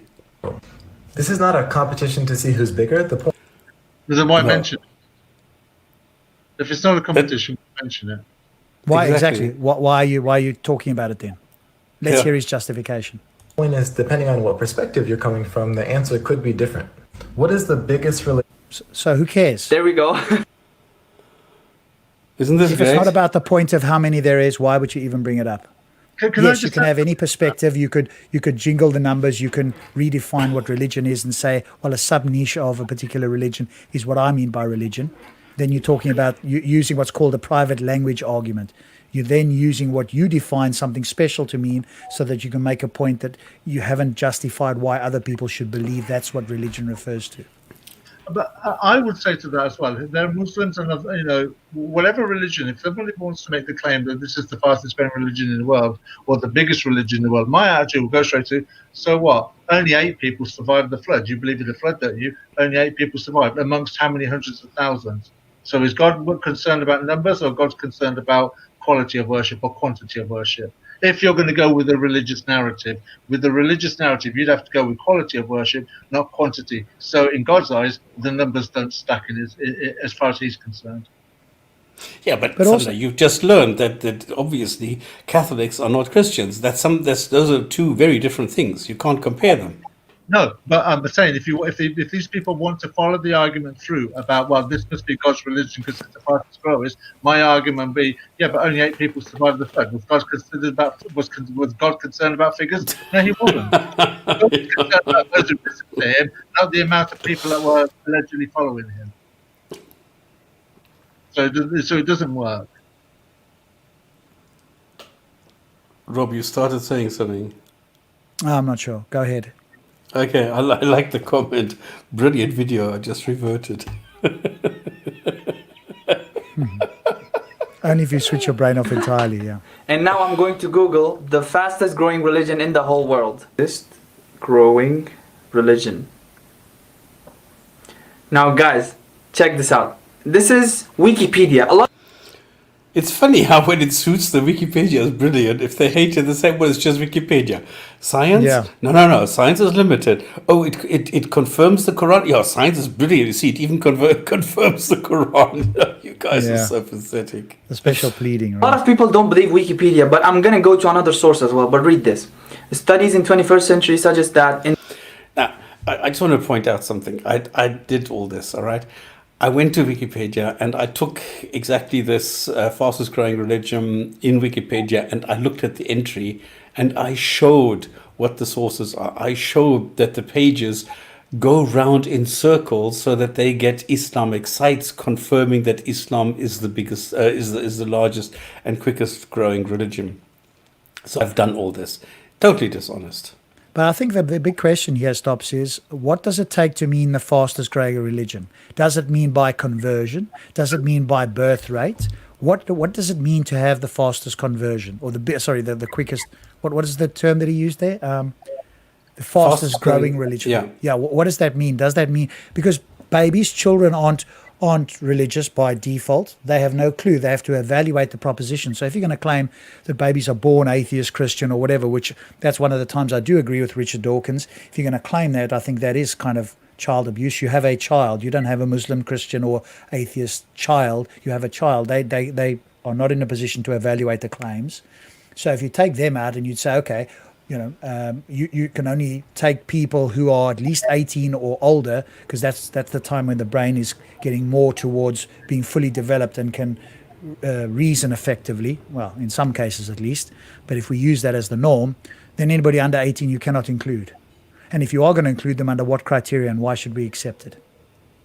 Well, there's an additional logical bankruptcy, if you want to call it that, because they're saying that everybody is born a Muslim, and then they are being corrupted into believing something else.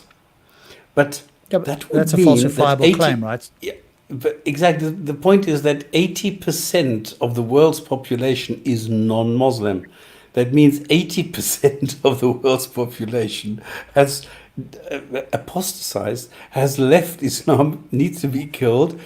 And if 80% of the world is not Islam, then what does it tell you? If you're going for fastest growing religion, 80% don't. So 80% are not in favor of Islam. So if you want to make an argument for the numbers, you lose. So it doesn't matter how twisted and turned it.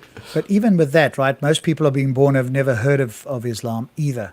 And if Islam hadn't been spread through the sword or in some other method, then would Islam even have grown? No. Very likely not, right? It would have died with Muhammad or shortly thereafter. Well, it So it did. was just spread through the sword, and everywhere else in the world had never heard of Islam, right? Yeah. So that can't be the case. Well, Otherwise, let's they'd look at the believe the same apostasy sort of thing. wars. In the Ridda Wars. Yeah. So this is exactly what you are saying. This is exactly what happened. People, I mean, this is even Muslim scholars say if you remove all the obstacles for people to leave, Islam would be dead in a matter of months. But, you know. Okay, so the claims are dubious. They are not specified. There is no definition what it is that they are looking at. What is growth? Is it what they're insinuating is that the number of adherents, the number of the ummah is growing. But if you go and you analyze this and then you say, well, how many of these are Shias? How many of these are Sunnis? How many are Sufis? How many are Ishmailis? How many are Ahmadiyya? How many? Then it's a different story altogether. But it's only when they want to have this number, when they want to show strength and demonstrate the growth, then suddenly everybody is the same. Then everybody is a Muslim who can read the Quran. That goes back to the football violence of the 80s in the UK. West Ham versus Tottenham versus Arsenal versus Chelsea. But come an England game, they all unite. They have their own fighting in the Islamic sub-branches of Islam. But when you start using figures like this, it's like in England. Then all of a sudden they unite, and the figures are all as one. It's And just they can't be referring here to religious switching, right? People who are changing their mind, because that shows, a very different picture. So they must be talking about like the numbers growing through birth rate, because it can't be by switching. Even if you go with the Pew polls here, right? Muslims are only gaining. The thing is, on even on the birth rate thing, the facts behind Islam's growth is women marry at a younger age. Women are treated as incubators, having up to about 5+ children per family. And man can have multiple wives. So a man can potentially have up to about 16 children. Then you're talking about the mass migration of men, Muslim men coming, into Europe and into other continents as well. Then you have the if you like, the Muslim sex grooming gangs. So when you really look at it, Islam's birth rate is down to their culture as well, in as much that they marry young, they marry often, and the role of the woman is purely to provide children. That's the And growth. even here we're seeing a trend where suddenly Muslims are getting less and less children. Like we've seen this in Iran, where they have now the same rate as in Europe, which is 1.8. So it's not making sense. Isn't that sort of like down to when countries become more affluent, then there isn't so much of a dependency on families having to have big families or numerous children, because the need for children to bring money in the family has now been reduced. So parents are more financially capable of looking after the household without the reluctance of having to have children to bring the money in and be earners as well. Yeah. So, in other words, there are multiple issues here with this entire claim, with this entire, I don't know what you want to call it, a concept. I don't know what you want to call this whole theory that taking the numbers as a significant factor for anything. So there are multiple issues with this. Can I just add on that? Because I've actually got this written in my iPad that I cut and paste to comments on YouTube, obviously to antagonize and get responses. But I've got a list here of comments that I make. For instance, how are the figures collated? Where is the head office that the figures are collated? Who collates the figures? When did the figures start to be collated? Why were the figures collated? What means are used to collate the figures? How often are the figures collated? What curriculum is used for the conversion? Who devised the curriculum? Why was the curriculum devised? Who decides who passes the curriculum for conversion to Islam? Do other versions of Islam have a curriculum? If there is no curriculum, is it just a repeat of the Shahada? If it's just a repeat of the Shahada, who hears the Shahada and who reports the figures to whom and where? Yeah, exactly. So other religions, I'll mention one again, the JWs. They actually have in their yearbook a report about where they are, what number they have in that country, and what the growth rate is or degrowth, through disfellowshipping, whatever. So they have a head office where they do these things. Islam doesn't have a head office for any one of their branches. Never mind all the other branches of Islam. So how are they getting these figures? Yeah, but JWs are counting every time. If I ask a question on their webpage, like if I send them an email, boof, they Yes. count you as a member. Whether it's respected or liked or not, at least they keep a paper trail, if you like, of the figures. So Oh, okay, I get your point. Yeah, okay.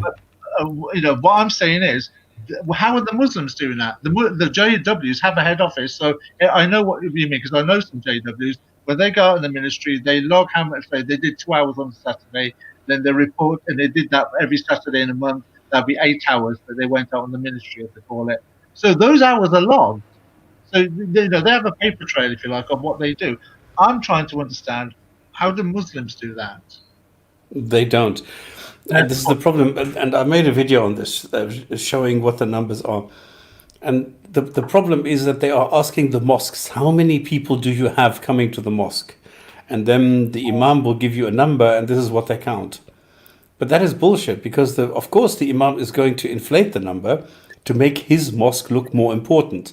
But then if one guy goes to one mosque on one Friday and to the other one the next Friday, then he's counted twice already.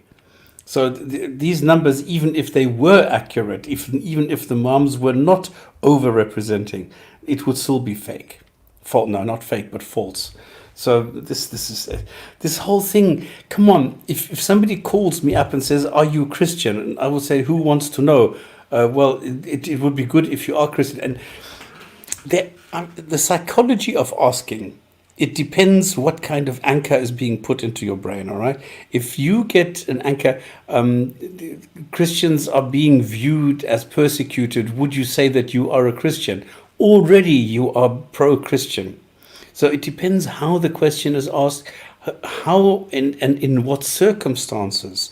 And there are so many things that need to be documented before you can make any kind of significant analysis of this. And the way what they are doing is they're saying, well, how many people are this and this? They're just calling people up, taking a sample, then adding them up. And there's nothing wrong with the arithmetic and weighting it and doing it and just sort of massaging the data. That's fine if you do it in a good way. But the base numbers need to be correct, and those are not correct because they are self-reporting numbers. And if you have a group of people in Alabama and you say, "Are you a Christian?" Yes. And then you go to the person next to him and say, "Are you a Christian?" Is he going to say no? Of course he's not going to say no, because it would be an embarrassment for him in front of his buddies. And the same is in Mecca. If you go to a Muslim, or it doesn't matter where, Riyadh, go to somebody who's coming out of a hotel, out of the nightclub. "Are you a Muslim?" "Oh, yes, I'm a good Muslim." Of course he says this. Is he going to say, "No, I'm not a Muslim"? Of course not. So how anonymous are these surveys really? And how much is emotional and how much is factual? We don't know. So this entire fastest growing thing is totally superfluous in my eyes. Okay, shall we carry on? Yeah, go for it. In terms of percentage worldwide spread, Islam is the fastest growing major religion in the world. Okay, this is a quick review. You guys can go Wikipedia yourself, inshallah. And other than that, there is BBC News. Now, who can deny BBC News? Okay, even if you still deny BBC News, we're gonna jump into another. As if the BBC is an authoritative source. This is why I don't know if you know, remember this clown Nadir Ahmed? He came on the Gin and Tonic show and he said that, of course, we know that is a fact. And I asked him, why is it a fact? What is your source? He said, CNN. Yeah. Video on YouTube, okay? Now, BBC News says Islam, the world's fastest growing.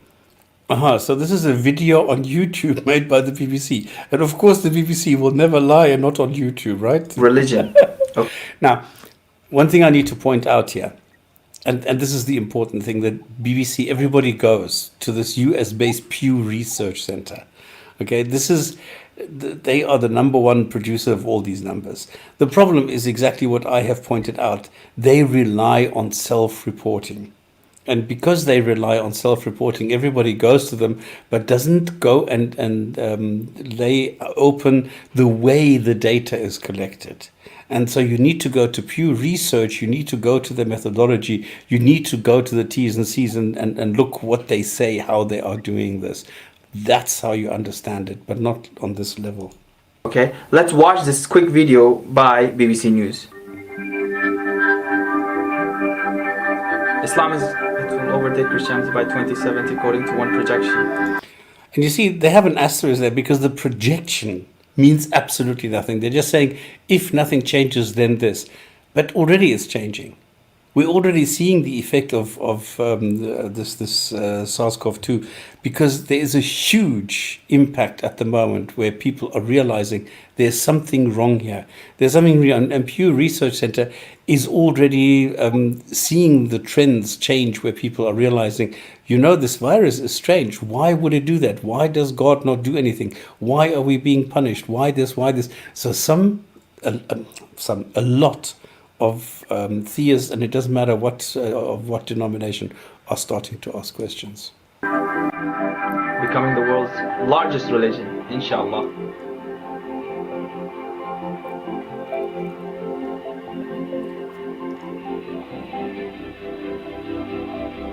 Subhanallah. I think he's just had an orgasm. What? Subhanallah.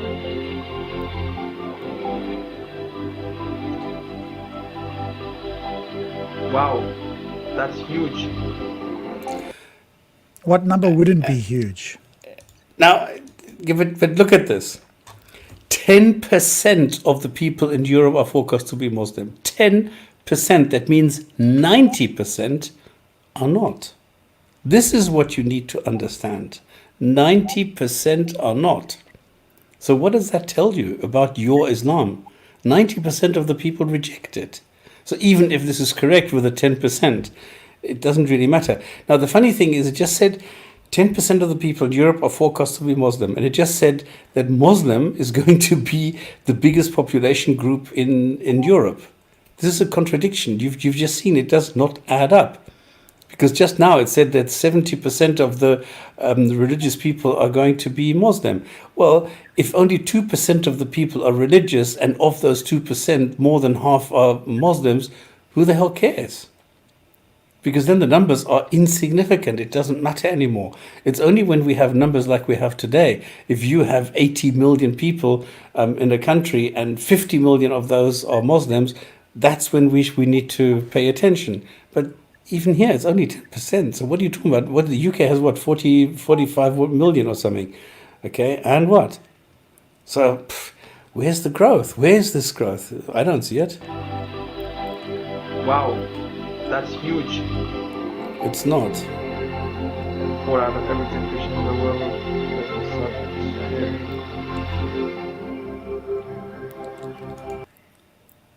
1 in 50 people. Look how they are playing with the numbers. Like 1 in 50. How much is that? That's nothing. It's it's 2%. It's less than in Europe with 10%. So only 2% will be Muslim in the US. That's nothing. Subhanallah. Wow. Subhanallah. If it would be Allah, it would be 100%, Well, and but not even that- 2%. But if you look at this fella, what number would not be a wow? Right? So Yeah, for him, he's entirely hypnotized. If it said 1 in 1,000, you go, wow, that's amazing. That's why the 10%, I'd say to him, what number is a small number to you? Right? If you changed it and you showed the video that 1% of people will be Muslim by 2050, he would have gone, wow. Right? This is the sort of mindset that is here, right? Whatever the number is, it's wow. Blind. Okay. Fastest growing religion in the world. 18 to 2,100. Watch his Should face. I just remove the audio? Yeah, I'm just gonna remove the audio. There we go. Watch his face. So Islam is He sees 1, 18. 2, 3, 4, 5, fifth biggest religion right now. This is 1815. The video seems to be quite long, so I'm just gonna skip a bit. Okay, now Islam is the second largest. I skipped way ahead of time. Okay, no. Unaffiliated. Oops. Look at Okay, his jaw drop. Unaffiliated took over. This is 1975, 1990. Now Islam is the biggest. I mean, second biggest.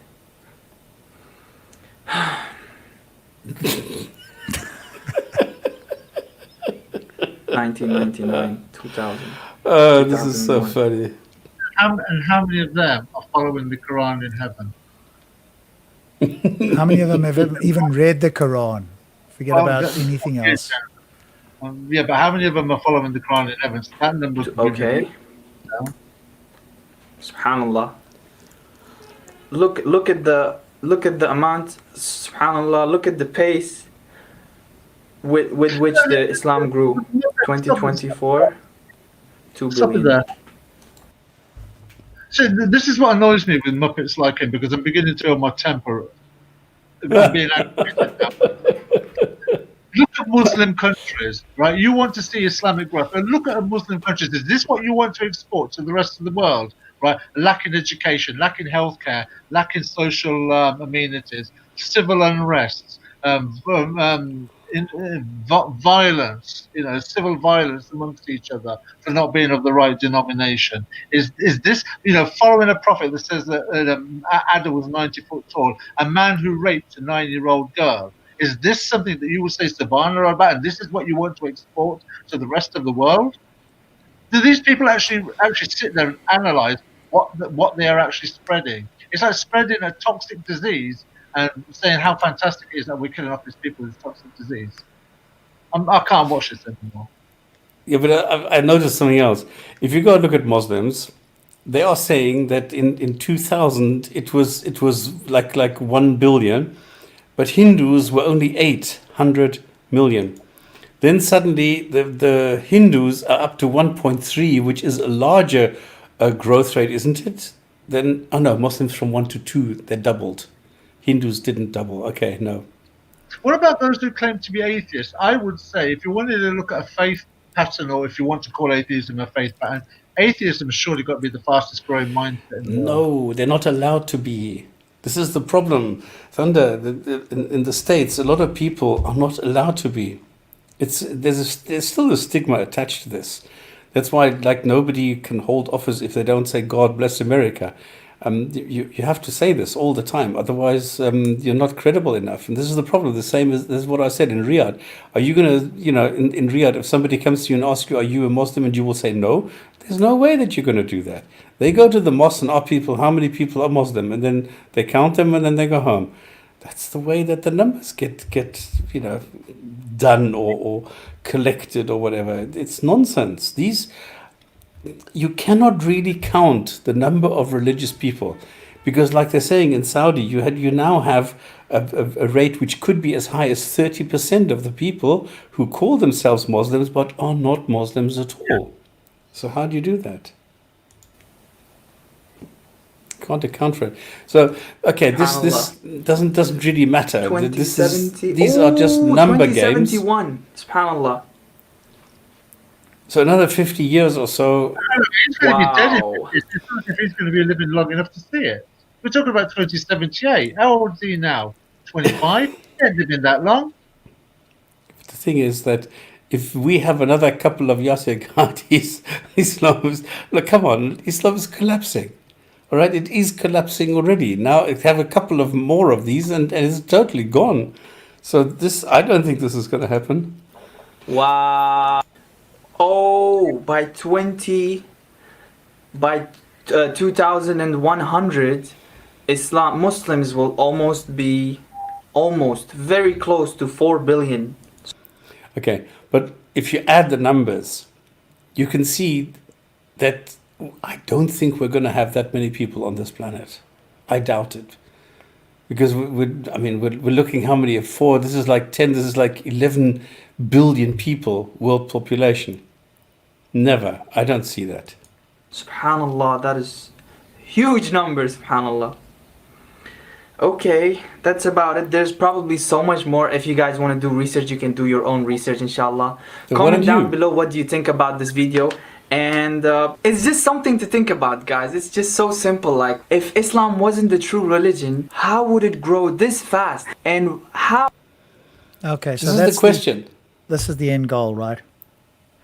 And the person's brain Oh, here is it? can't possibly think of a reason why that could happen. So maybe we can help him out if he ever watches this video, so that in future the brain can expand a little bit further. Because at this moment in time, there's nothing that goes into that brain that could possibly provide an explanation. So between us, maybe we can help him out here.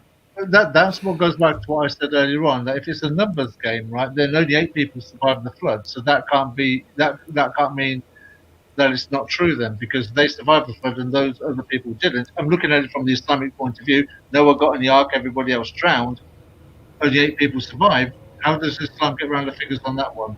More people were destroyed because Islam wasn't the truth. That's why Allah destroyed them. Than the people that survived. That's why they survived. So it's not a numbers game then, even in their own Islamic texts. Well, let's give some reasons, shall we, to help this poor fellow out who couldn't think of any reason why, even if we granted everything that has been said so far, that in fact it's going to be the biggest religion. How do you establish that? Is it by birth rate? It must be. What other criteria can you possibly use? Because when I brought up the Pew for conversions or deconversions, converting in and out, there it's definitely not the case. So that can't be the thing. So we can eliminate that. So the only thing it could be is birth rate. And how do you establish that? Well, anybody who has a child, if the parents are a particular persuasion, then the entire family is automatically assumed to be that as well. Yeah, but the thing And is, those reports are based on the way that the lifestyles are running now. So the more affluent certain Exactly. countries become, the less they're going to have as far as the number of children are concerned. So And those that's the problem. Yeah. on a false premise. Come on, I know so many Muslims here in Europe where the parents are still Muslims. Are they? No, they're not. I mean, the girls are riding around on a bicycle. Some still have this headscarf, but it's around their necks or something. So the hair is flowing in the wind, and they don't really care anymore. Come on, this is not so strict. Yes, there are some who are strict, but a lot of them are no longer going along the guidelines, what is being considered modest in KSA, in Saudi Arabia. So But it's also a case of people are, as you said, Stops, they're identifying, right? So they'll be doing things that are not Muslim or not Islamic, but claiming to be Muslim. Who decides who a real Muslim is? Is it hijab that or is is the it main thing. That is the main problem. Yasakadi, or who is it? But whatever it is, even if they just self-identify, his question is, well, how could it be that so many people will be Muslim or self-identifying or whatever criteria you're going to use? How is it that it couldn't be true? And I think we've given some reasons. You gave another one, especially in Muslim countries where they can't come out and say so. It's either a family peer or a pressure is too community big. or your life Exactly. is in danger. So there's many countries where you cannot openly say that. You have to keep it hidden. What other reasons have we got for why the claim might be that? How could it be the case that so many people?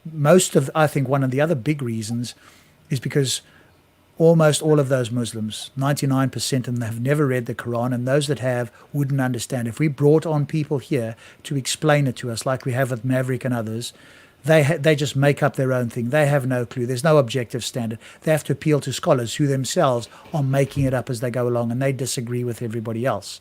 So another big reason is because they haven't actually read the Quran closely or straightforwardly. So they've taken something, and of course, those that are converting in have very likely got a higher moral standard than the Quran, and therefore when they come across something, they have to find some reason to deny it or to dismiss it, and therefore they'll come up with something else. So if we had to get the straightforward reading, I don't think anybody or very few of them would actually in fact be Muslim. So that's another reason, is they haven't actually read the Quran or understood it. Or read the right Quran, because there's 31 plus different Qurans at the moment. So which is the one that they're reading that matches the one in heaven? By implication means if you're reading the right one, let's go with the number 31 of them. That means the followers of the other 30 Qurans are in the wrong faith of Islam. Yeah, assuming that there was enough of a difference there. Or you haven't read it in Arabic, that would be another thing. So if your claim is that you can't really be a true Muslim if you haven't read the Arabic version, because that's the only language that's true. Everything else is an interpretation that could be faulty or could be misinterpreted. Then that rules out 98% of people claiming to be Muslim, or 99.9%. Who knows? 99.9. Actually, it's 2 decimal places. Okay, And 99.99. there's another reason that I have found, and that is, for example, they have added 1 million Muslims to Europe, but they've forgotten to subtract 1 million from Syria, from Iraq, from all the places where they've left. So this is another reason. How convenient they forgot. And Muslims have the youngest median age, 24, so they're more likely to reproduce at that age as well. Yeah, but that's stopping. You see, this is the problem. If you go to Bangladesh, for example, then you still have this. And even if you look at Malaysia, it's heavily influenced. But the young people are not that interested in procreating and forming families. They are being influenced by the other people. Even in Singapore, you see it.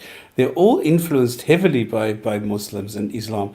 But a lot of people are saying, no, I want freedoms. I want my life. I want, I want life first, and then I will think about all the rest. And they're not into this family business. No, they're still playing around.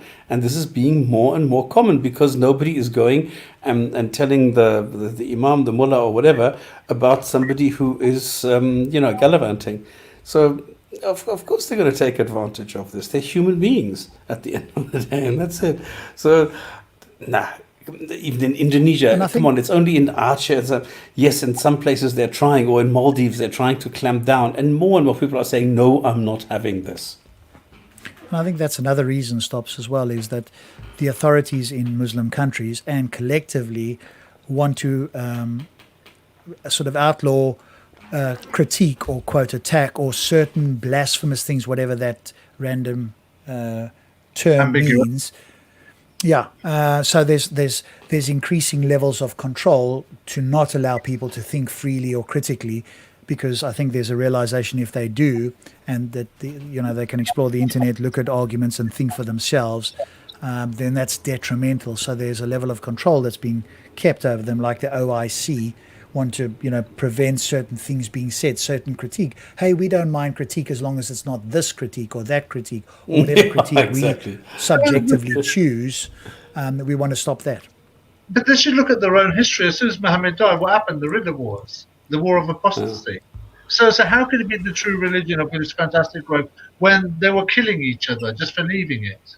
What does that tell you about truth? And that, funnily enough, was Muhammad himself said that the first 3 generations of Islam would be the best of generations of Islam.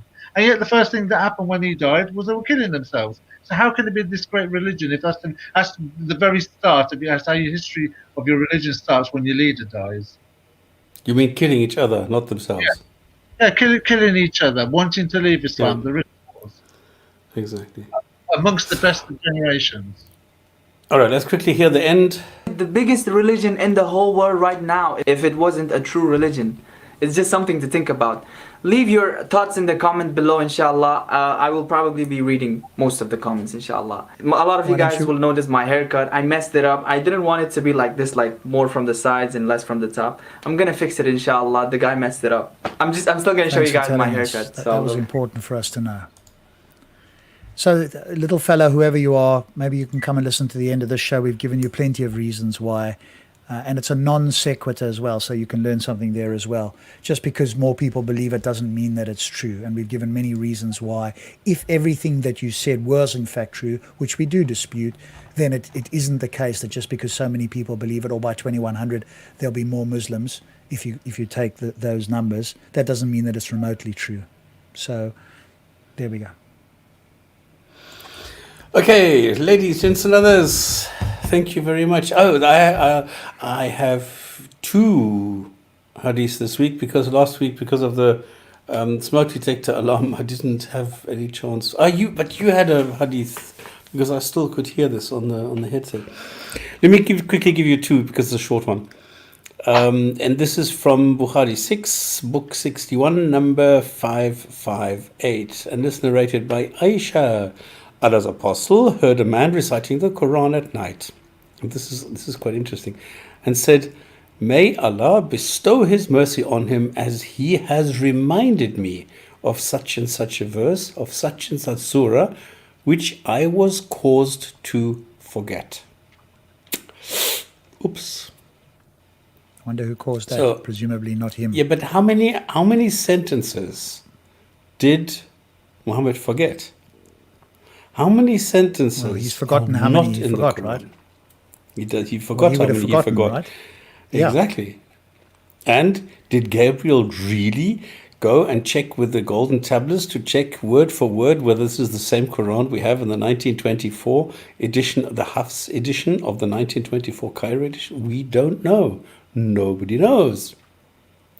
The second one is also by Aisha, the mother of the faithful believers.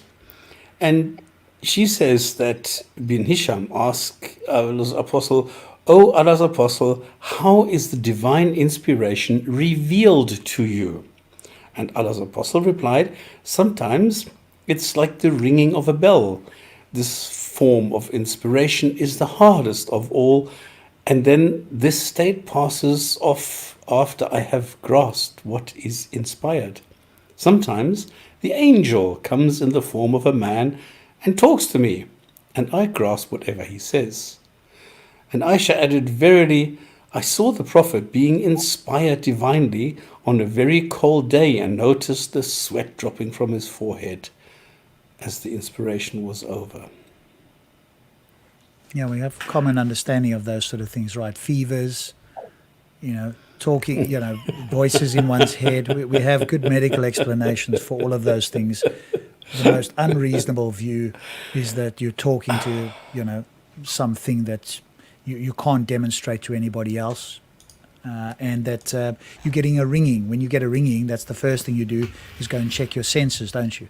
And if it persists, maybe you visit, some sort of psychiatric institution so they can help evaluate you. What you don't do is jump to a conclusion that you're hearing some sort of divine voice. Stop. Isn't there one where where at some point you was hearing the Quran and it sounded like the clacking of a chicken?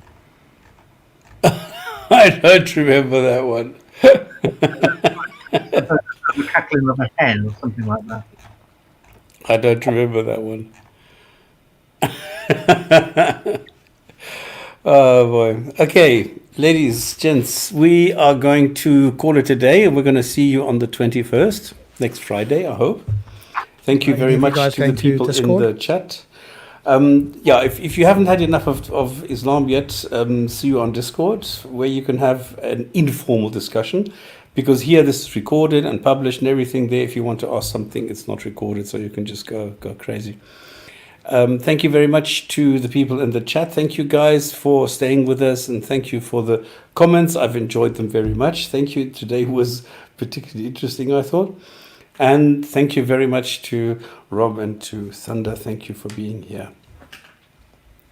Thank you very much, and good night to everybody. Good night, everybody. See you next week. Bye-bye.